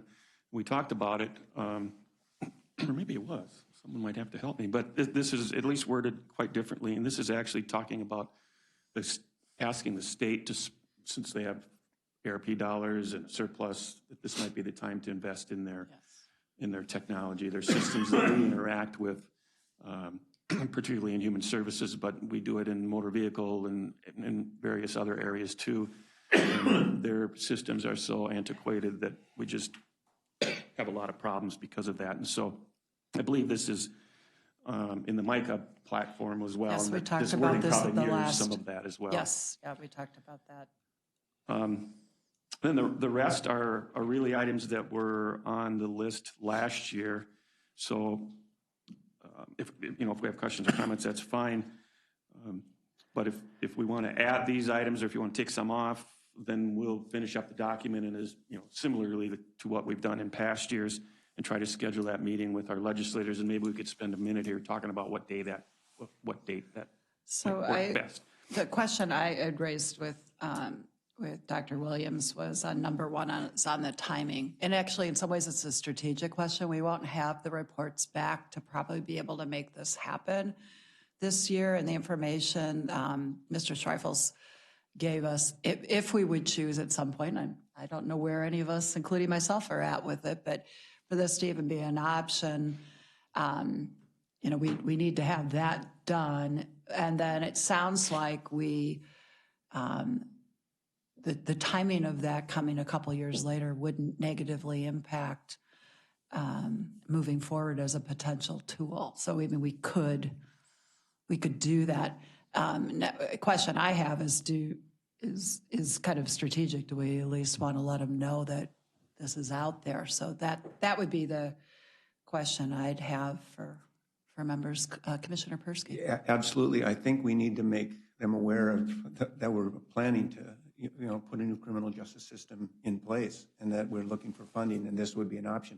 But we don't specifically have to make that ask, but they should be very much aware of what we're Right. intending. Could it be more of a talking point or not? Because there will be an election between now and then, so they may or may not be the same ones, but odds are we're going to have several people from our region back, and as they're finding out that we're interested in how we can pay for this. Again, we have to. The only question I guess I'd have about strategically doing this is, does it commit us to it if it's in here versus raising it to them is something that we're interested in considering. I don't know what your thoughts have been with that, Dr. Williams. I think we could not have it be on the list here. I think we can mention it in a timely fashion. It could be on our list next year, and we're probably not going to hold that referendum until 2024 anyway. So you've got time to. Okay, so we could bring it up at our meeting as we are looking for ways to be financing this considerable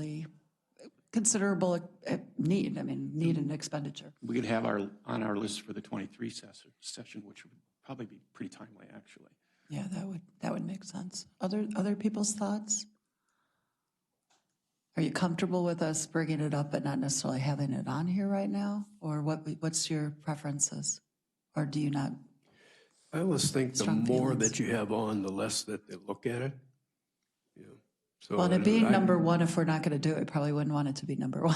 I mean, right now. But, yeah. I always like a shortened version. I just know how I react to things. When I will say long. our documents aren't too long, and because they are broken up by areas, they're useful in the future. Particularly, we can break them out according to committee or members on it. Absolutely, the snooze factor, Commissioner Mergen, is something we should be thinking about. I mean, that's just me. I have no real strong feelings here one way or the other. Madam Chair, Persky. to that point, Jeff, I agree, the shorter the better, but I was actually going to ask perhaps of adding one. unfortunately, and that would be under. Well, wait, before we Go go there, for what it, do you Joe. want to do? Okay. Let's just focus on this item. So it sounds like Dr. Williams doesn't see a downside of taking it off. There's some reasons for taking it off, but we should still have that conversation. Are people comfortable with that? I'm fine either way. Okay, all right, so you can go. Okay, now Commissioner Person. We have Human Services and Law Enforcement departments in the room, and in the public safety meeting, we brought up the change in data practice or data sharing between law enforcement, healthcare, mental health in the county, and the time might be ripe to get a change on that. And I think we've been one of the strong advocates with that, especially with our CAT program. And we did get that on the MICA platform as well. That would seem to be one that's consistent with, we're going to be talking to them about it if we don't put it on. Yeah. So what are your thoughts, Dr. Williams, on that? I like to keep the list a little short, but we can add it. I mean, we're not terribly long here. I won't ask to add another one. I won't ask to add another one. We'll hold you to that. And so we'd still be at 14, which doesn't seem terribly unwieldy. And our regional delegation is aware of this, so it would probably be a pretty quick one. Perhaps what we need to do for that meeting is figure out what are the things we really need to spend some extra time with them on and really just limit the time on the rest of it. Okay.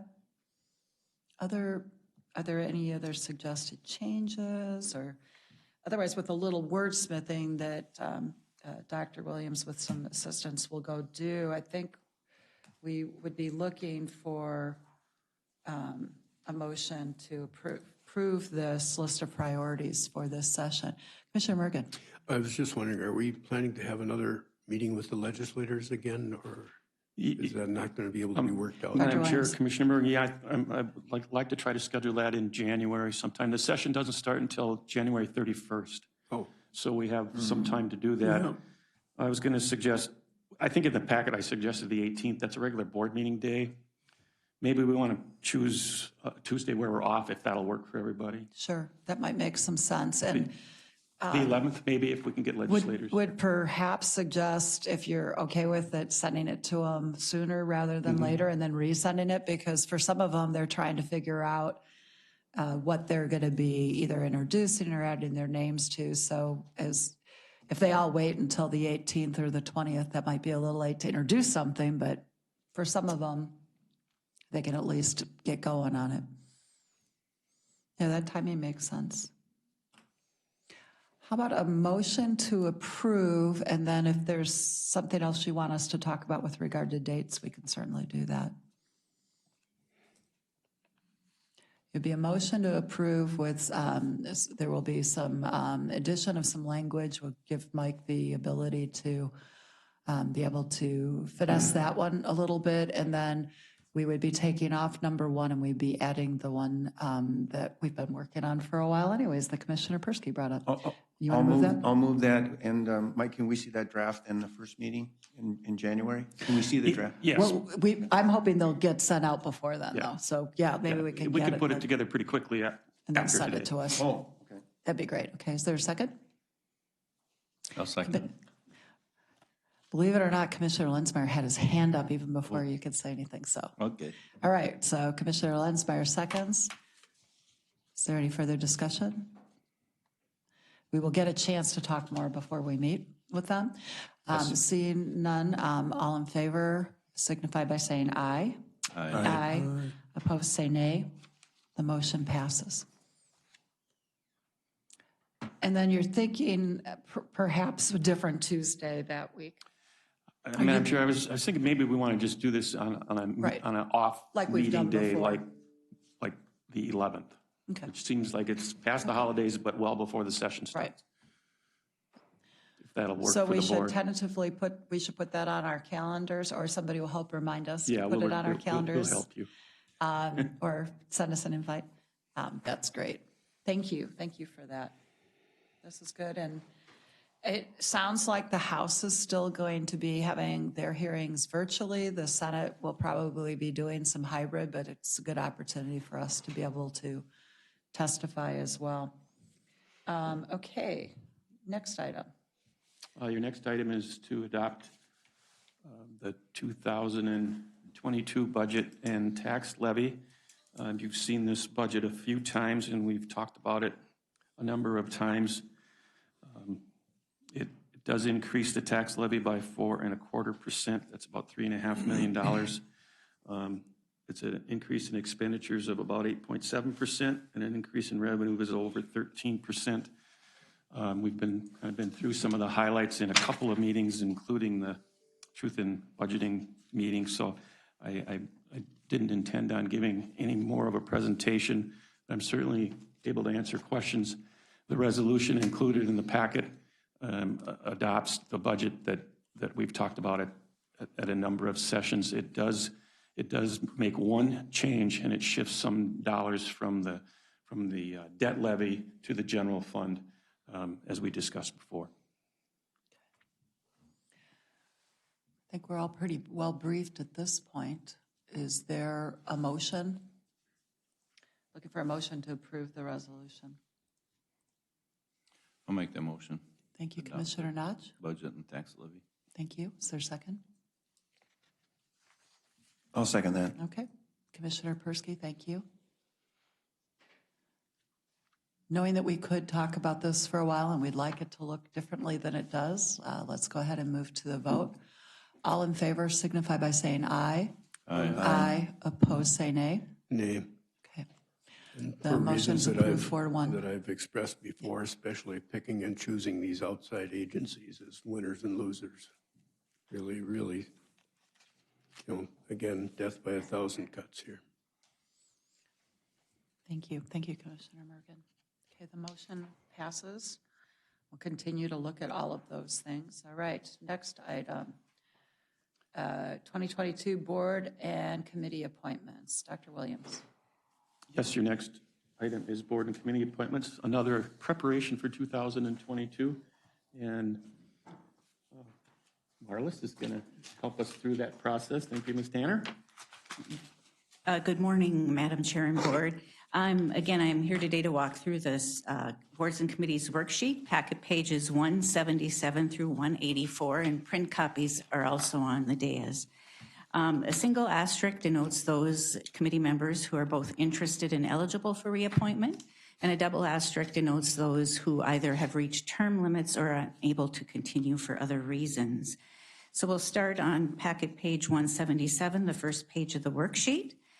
I would suggest again that we follow the process in previous years where we go through the entire worksheet and make a motion at the end to appoint all applicants or fill all the vacancies. All right, so the first committee is the Board of Adjustment. Interested and eligible for reappointment are Bonnie Mossman, District 4, Jill DeLong, District 1, and then there are two vacancies, one of which I believe Commissioner Notch Commissioner Mergen is ready to fill his District 3 seat. He's reviewed the applications and is recommending George Fiedler, Fiedler. And I believe Commissioner Persky, learned late, Mr. Hain went off the committee unbeknownst to us at the initial recruitment time. And I think we're waiting for some more applications in that district. That's correct. Okay. All right. Moving on to the Aquatic Invasive Species Awards panel. Commissioner Clark, the board commissioner appointment has been removed as part of the board's previous action. There's no longer a commissioner serving on the Aquatic Invasive Species Awards panel. Interested and eligible for reappointment are Cole Lowen and Greg Berg. The Delinquent Refuse Accounts Appeals panel, currently Commissioner Clark with Commissioner Notch as the alternate, Tim Oswald.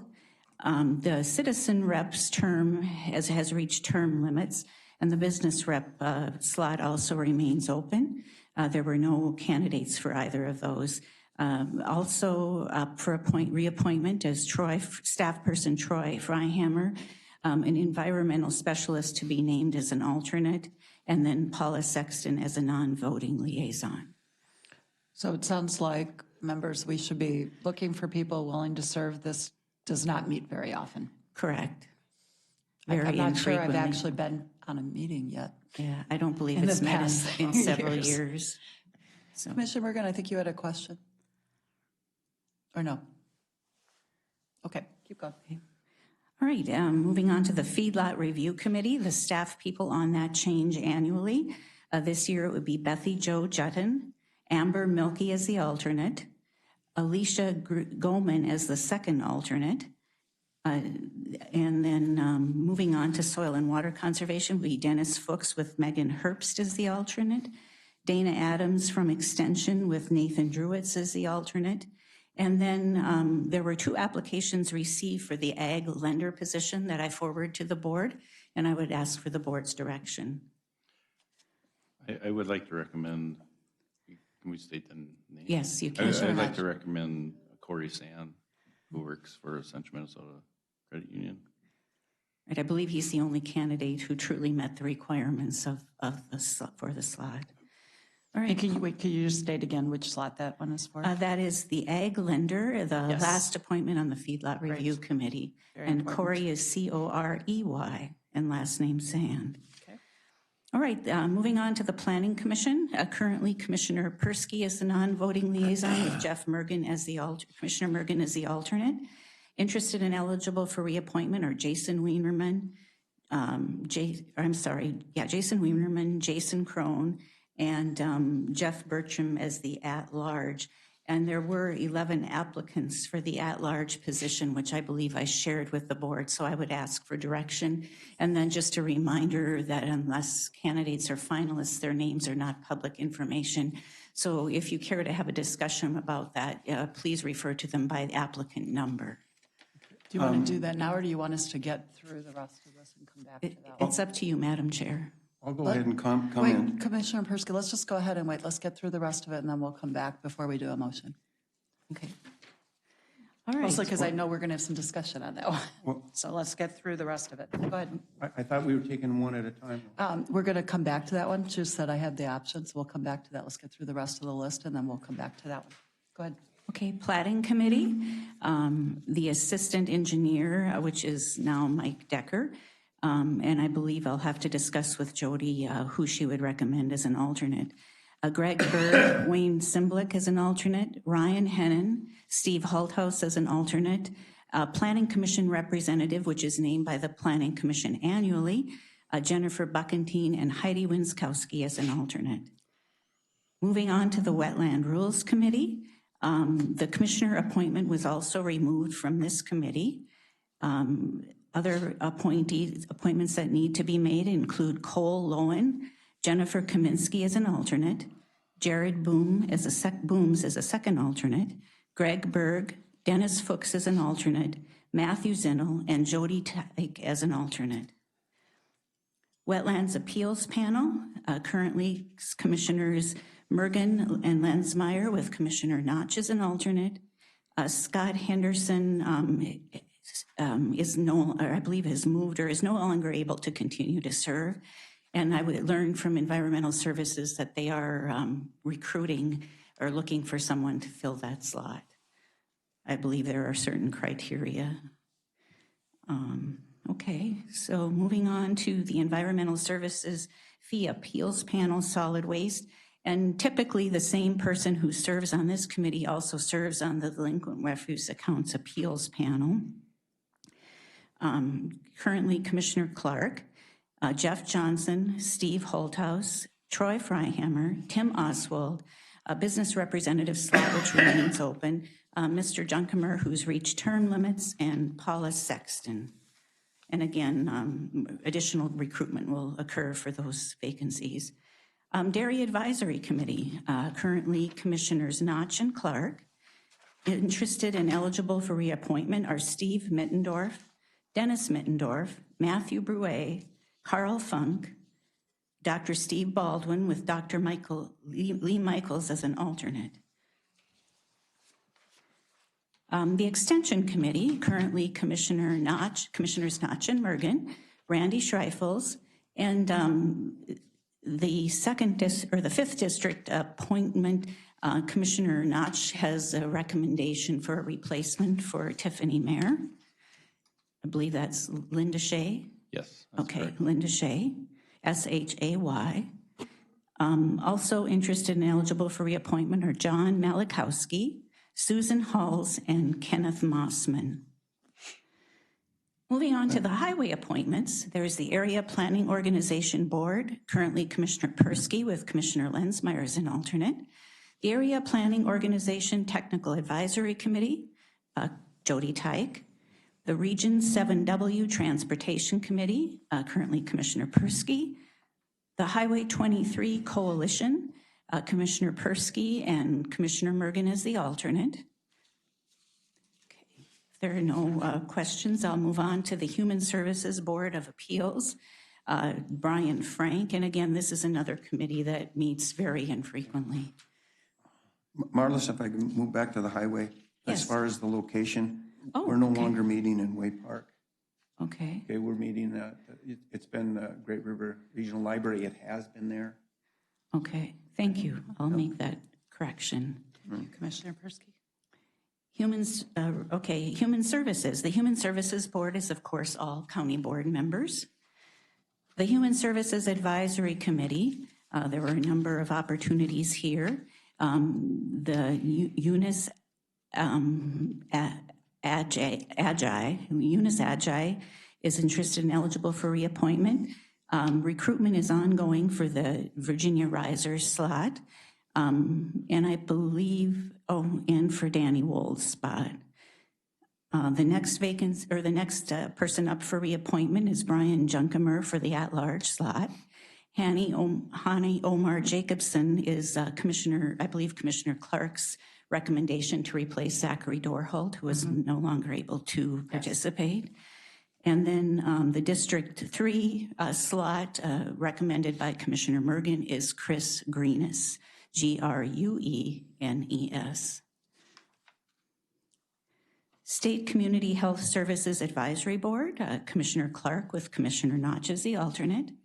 Regional Emergency Medical Services, Commissioner Notch with Commissioner Clark as the alternate, and Marion Larson. Community Corrections Advisory Board, currently Commissioner Clark with Commissioner Notch as the alternate. Up for reappointment is Mike Rivard, Rose Pagachnik, Ma Elena Gutierrez, and Judge Pearson. Family Services Collaborative Joint Powers Board, currently Commissioners Mergen and Notch with Commissioner Persky as the alternate. Coalition Advancing Healthy Families Joint Powers Board, Commissioner Clark with Commissioner Notch as the alternate. SHIP Community Leadership Team, Commissioner Clark. Park Commission, again, there was a person, the District 2 representative reached term limits, and Commissioner Persky has several candidates, and I believe he's made a selection for the Park Commission. I do. Do you want that name? Yes, Is that please. Hank Schreifels? Hank Schreifels, okay. So Hank Schreifels will be filling that vacancy. And Ann Ackerman is being recommended by Commissioner Lensmeyer for reappointment.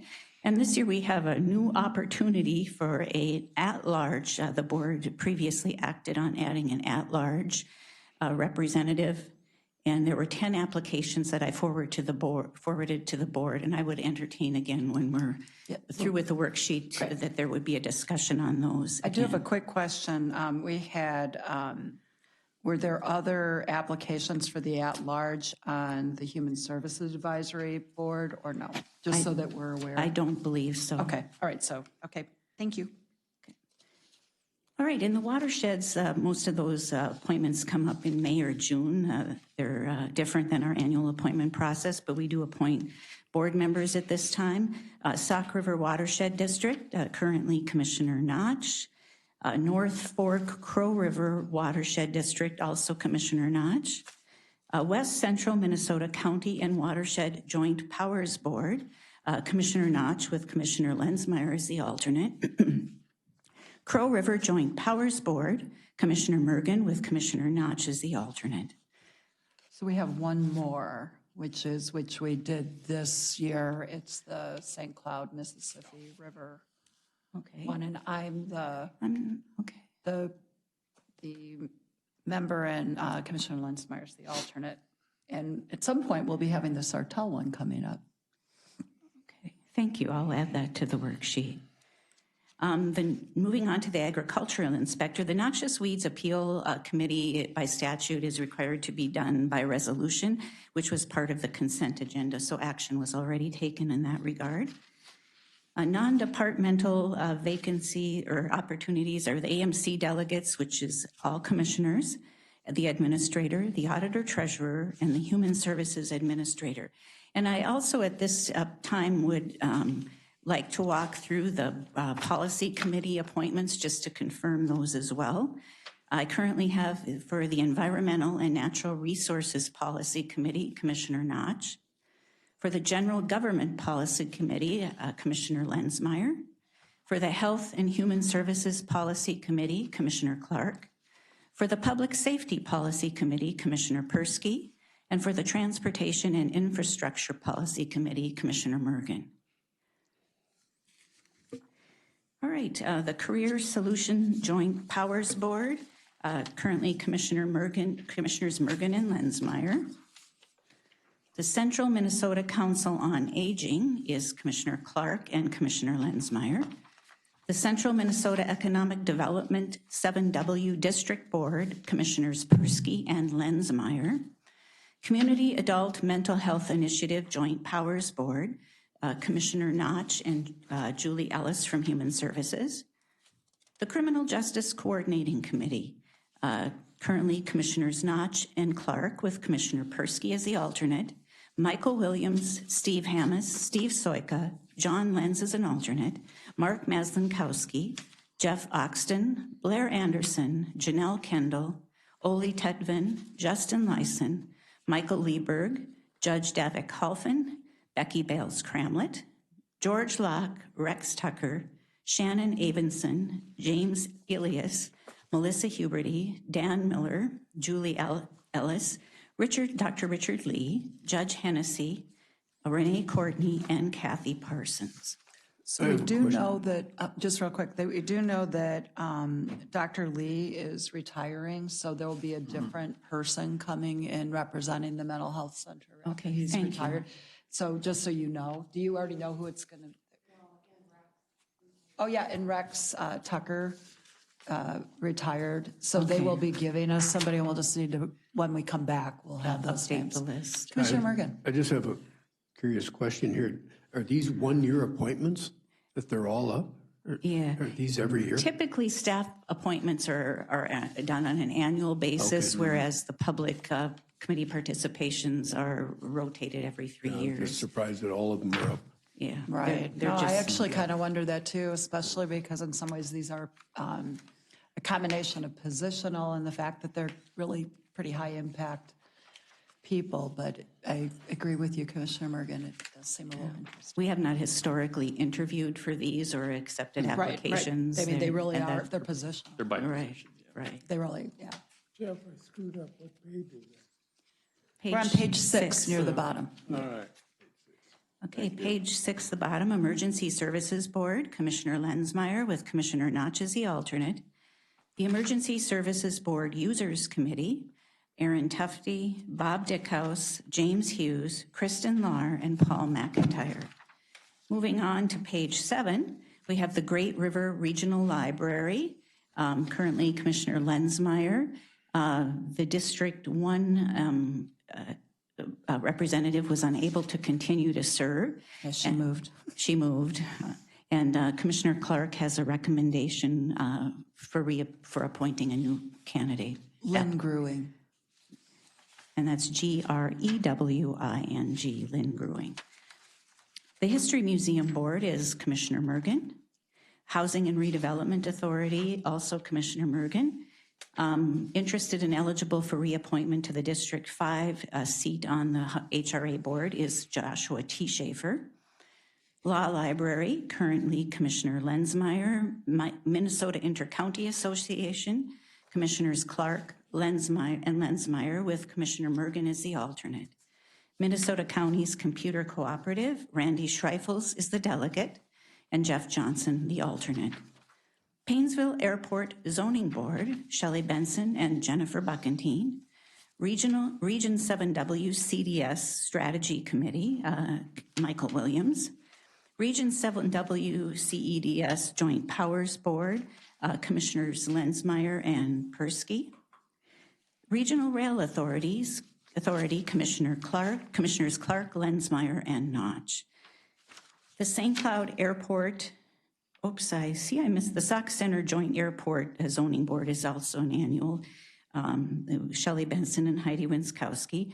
The St. Cloud Airport Advisory Committee is Commissioners Lensmeyer and Clark. The Greater St. Cloud Development Corporation, Commissioner Lensmeyer with Commissioner Clark as the alternate. The St. Cloud Area Joint Planning District Board, Commissioner Mergen with Commissioner Persky as the alternate. And that takes us to the last page of the worksheet, where we have the St. Cloud, Benton, Sherburne, Stearns Joint Airport Zoning Board, Commissioner Lensmeyer and Commissioner Clark. The Tax Abatement Committee, from which the commissioner appointment has been removed per previous direction. Michael Williams, Randy Schreifels, Neil Fortier, and Jeff Johnson. And last on the worksheet is the Tri-County Solid Waste Management Commission. Currently, Commissioners Mergen, Clark, Persky, Lensmeyer with Commissioner Notch, and Michael Williams as alternates.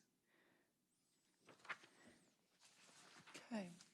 So we have 2 at-large positions on 2 different committees. Did everybody get a chance to read? Just a moment, Commissioner Persky. I want to ask about a committee. I don't know if we exist anymore. Mike, the Central Minnesota Economic Development, 7W, we haven't met a couple of years. A number of these haven't met. Yeah, but... Yeah. Does that still exist? Madam Chair, Commissioner Persky, we've left that on. I mean, they're still in the process with that, what do they call it, the SEDS, the Community Economic Development Strategy. Right. That could be revived. So we haven't eliminated this from our list, but it very well could be in the near future. Okay, and that was there so that we get federal funding? Yes, okay. Yes. Yeah, and so there's the committee that kind of, that created the draft of the SEDS document, which is the one that you have me appointed on, and then there's actually the governing body, which is the one that you are appointed to. Okay.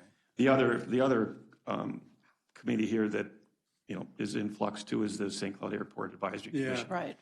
Because the Regional Rail Authority will probably be up in place this year. So it'll be up to that new Airport Authority Board how they want to handle any kind of advisory committees. And I'm kind of concerned about that because, we got 10 years and we're letting it slide on the front end. I don't want this to turn into it's a ways away, but I don't want this to turn into a preschool fire drill at some point, trying to do catch up.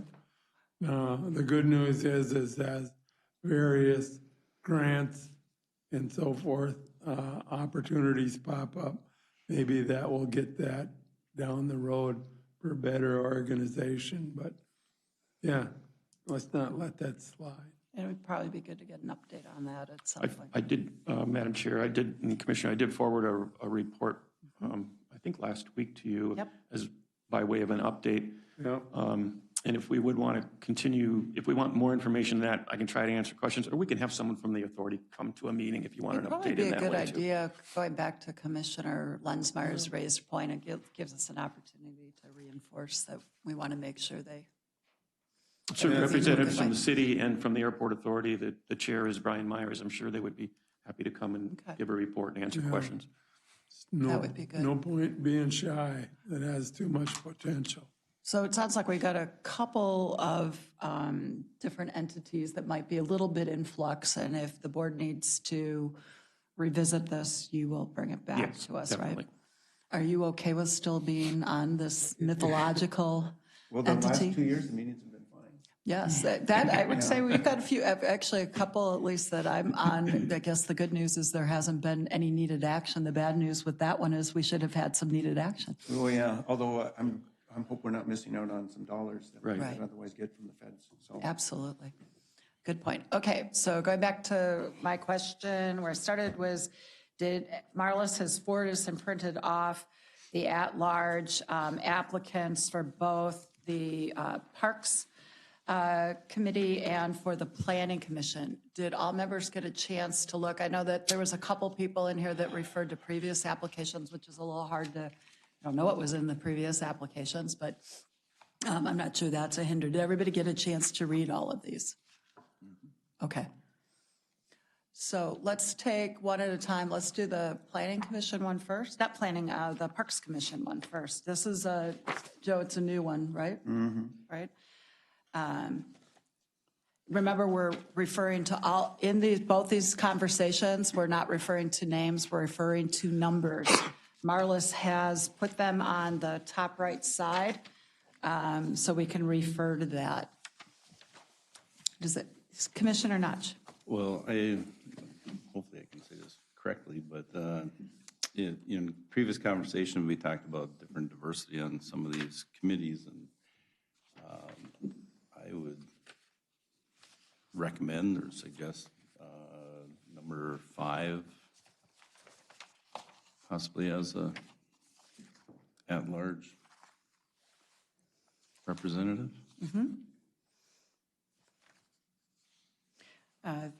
She definitely put a lot of time into her application. Is there any other recommendations? Otherwise, that's a motion. I'll second it. Thank you, Commissioner Lensmeyer. Any discussion on that? Okay, seeing none. All in favor signify by saying aye. Aye. Opposed, same side. Okay. Right, and the candidate can be named now that they're Okay. appointed. And the candidate, I just closed her name up. Is it Is Margaret Arnold. Arnold? Yes. Last name Arnold, first name Margaret. Okay. Great. From District 3. Great. And then, okay, now moving to the Planning Commission, we had 11 people. Correct. I know in this same vein, we happen to have, right now, we have no women on the Planning Commission board whatsoever. And it looks like we had 3. 2 or 3, is that correct?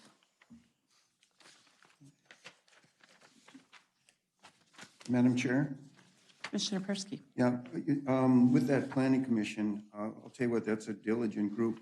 And I know you had recommended Jason Wienerman for reappointment, and Jeff, you had mentioned Jason Cron. You know, Jeff Bertram is seeking reappointment, and I would find no reason not to have him take that for his last term. You know, his leadership and experience has been exceptional. Also, he comes from District 5, which we got Mike Perrell out there, and a good number of our applications do come from that Region 5. So I would support putting Jeff Bertram into that position. And we're not supposed to be using names, but appreciate what you just said. We're supposed to only be referring to numbers. We do have, and certainly appreciate everybody on there, and we clearly each get a chance to put somebody forward from our own districts. With this at-large one, I noticed that at least one of the women is also from District 5, number 8. Did you make a motion, Joe? Actually, it'd be number 10. Number 10, well, oh yeah, that's Number right. 8, Number 10. Did you make a motion? I thought I made a motion. Okay, You said you would I'll second support it. that then. Okay, and before we vote on that, I think we should have some more conversation about some of these other folks.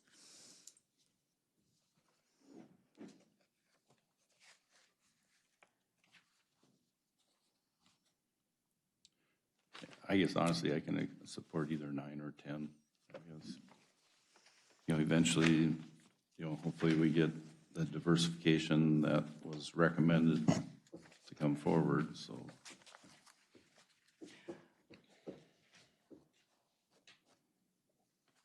We also have a couple people in other committees that, I guess this would be at large, huh? this is at large. Oh, yeah, okay. This is at And large. also number 8. Yeah. 8, 9, and 10. Remember, we're trying to at least get some women on this committee. This is our only place that we really have an opportunity to do that. And the person who currently serves in the at-large position has certainly been diligent over a very long time. We've been trying now to modify how long people are on. We no longer have they being able to go off and on. I don't believe this is a reflection by anything else. We certainly could do, we have previously in a situation similar to this done interviews, but we do not necessarily need to do that. And I would have been making a motion for number 10. So that's why, again, we have no women on there at all. The person who's in number 10 brings a pretty rich background as well, lives on a hobby farm, has water background, Sauk River Watershed District background, among other things. So would come in with being able to hit the ground running and being able to add. So clarification, did you make a motion? I did. Joe did. We were just having some further discussion before we vote. And I seconded it. And I seconded it. Okay. Yeah, I think number 10, we could keep, this would be that person's last time on there, and number 10 would be, keep in mind for. Are you talking about 10 or 9? 10. I was talking about 10. And remember, this is a 3-year term. We're not rotating these. And the current person Correct. has served Has 2 terms 16 years out of the last This would 18 or so. be his last term. Well, but he's already served three-year terms, went off briefly, and has come back on. And again, we have no women on this board. The person that number 10 also comes from a hobby farm, has a background that also reflects some of the other pieces that we have been looking for.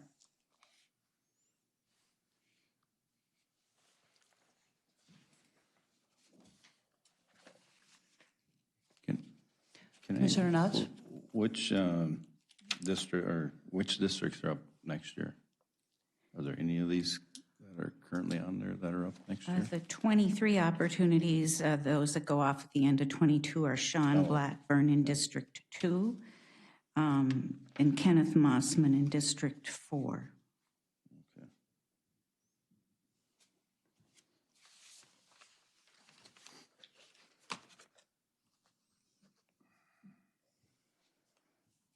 Which we have one candidate from District 4 that could be a possibility for next year. I'm not even sure when we've had a female on this board, a well-qualified female. I mean, we just, it continues, it has nothing to do with the person. It has to do with, and we have had some rough spots coming on with the Planning Commission, and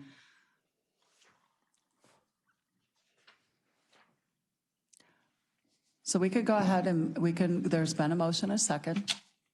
Let's go ahead and vote. All in favor signify by saying aye. Can I clarify the motion? Sure. No, we're talking about number 9, not number 10, Jeff. Right. Yeah, I think he mentioned number 10. I don't know. In the future, I think is Oh, what you meant. okay. For down future, the road, absolutely. Okay, yeah, and again, I'm calling the vote. We all know where things are at. Let's just go ahead and vote.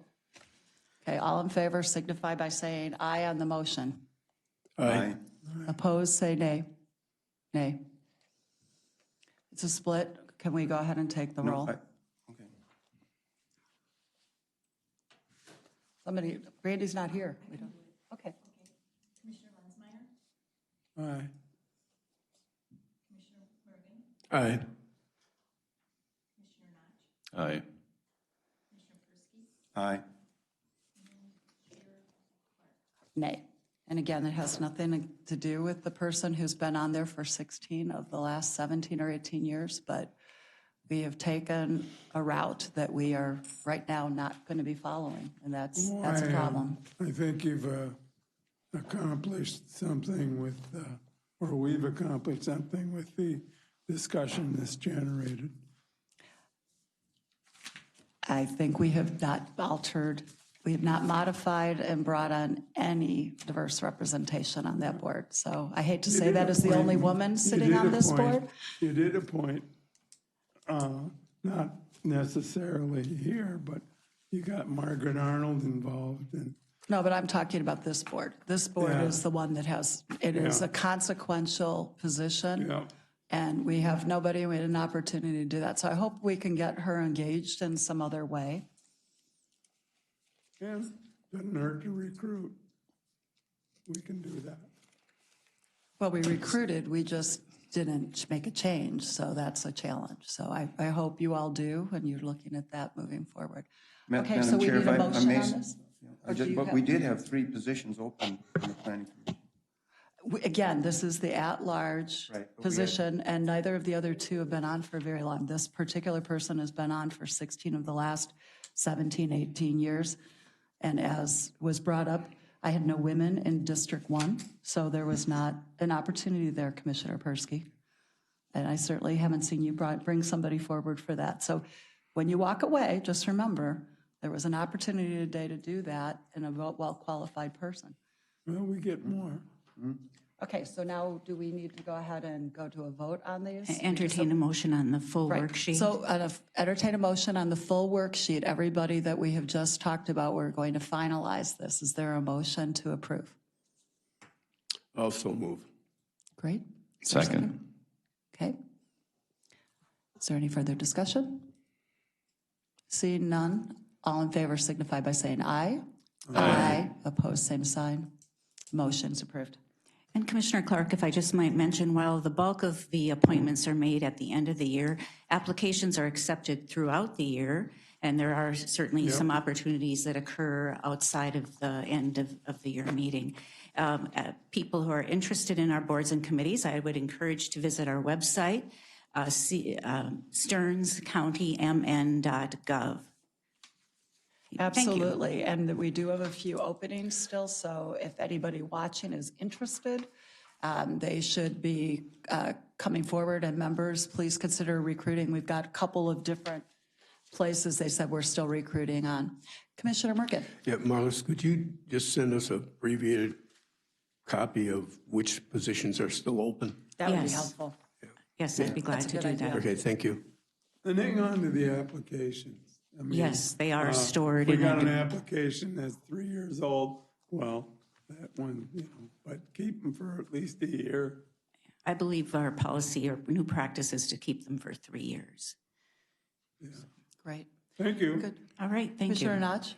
I was just wondering, do you think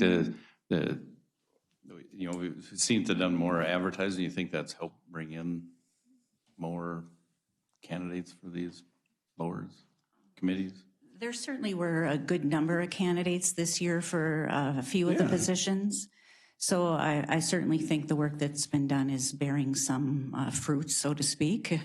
But that doesn't mean we couldn't always, we would appreciate more, I think, always. Right. And maybe quarterly or something, we put something out. Talk about them in Good idea. Talk about them in committee meetings. We got opportunities. to- Absolutely. For those of you who do any communication in other ways, consider doing Do a that. happy That sounds hour good. by the first Commissioner round. Persky?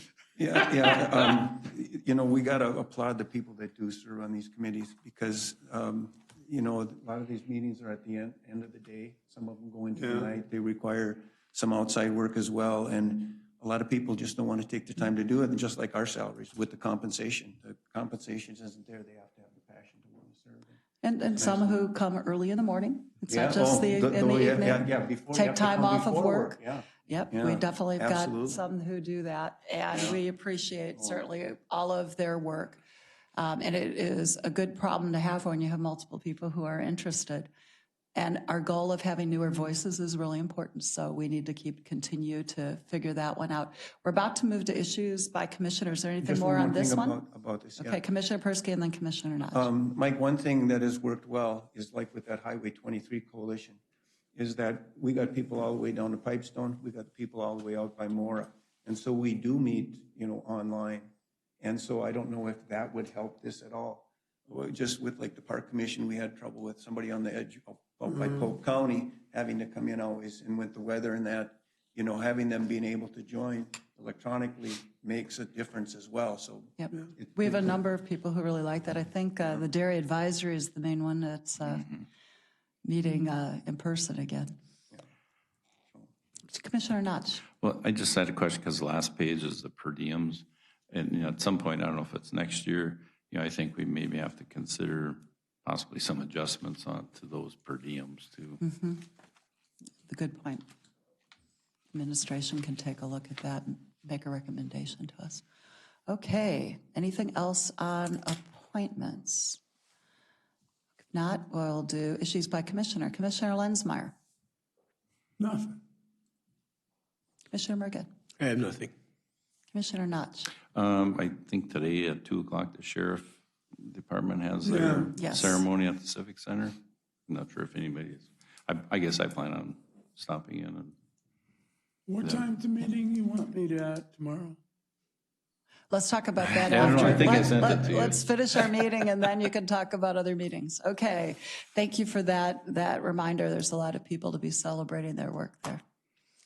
Commissioner Persky. Yeah, but I think that's a great opportunity to see some of those folks in law enforcement today.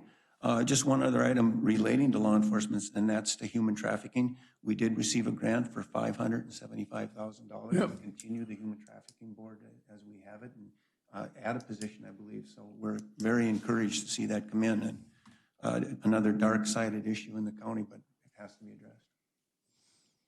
Commissioner. I think bright side, I think Parks Department, and they were awarded that Yes, grant. I was about to mention that. That's good. That was very exciting. Yeah. Actually, a number of things to be celebrating. You know, as we're coming to the close of the year, we are not going to be having a meeting next week, correct? Correct, Madam Chair. That's the only thing I was going to bring up is the calendar has always said, only if necessary, and I think after today, you've concluded pretty much what you need to do before the end of the year, and I don't see any reason to meet. Okay. So I guess from my standpoint, this is my last meeting chairing. Thank you all for a really good year. Commissioner Notch, it'll be good to be turning the gavel over to you at our first meeting in January. Do want to thank once again all of you.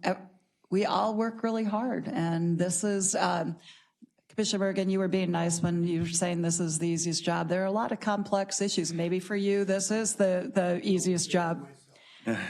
I think we are expected to learn, study, be open to a variety of ideas in a wide array of areas. And so the work that you all do is really important. I'm glad we got a chance at last week's conference to spend some time together that was a little bit more social in addition to the hard work we did there. Want to thank our staff, particularly the leadership staff and our frontline staff who continue to do amazing things during this. And as we are coming to the close of the year and to Hanukkah is concluded, but we're coming up on Christmas. Just want to wish everybody happy holidays, Merry Christmas, and a happy New Year. And with that, we are adjourned. Who's next on the road?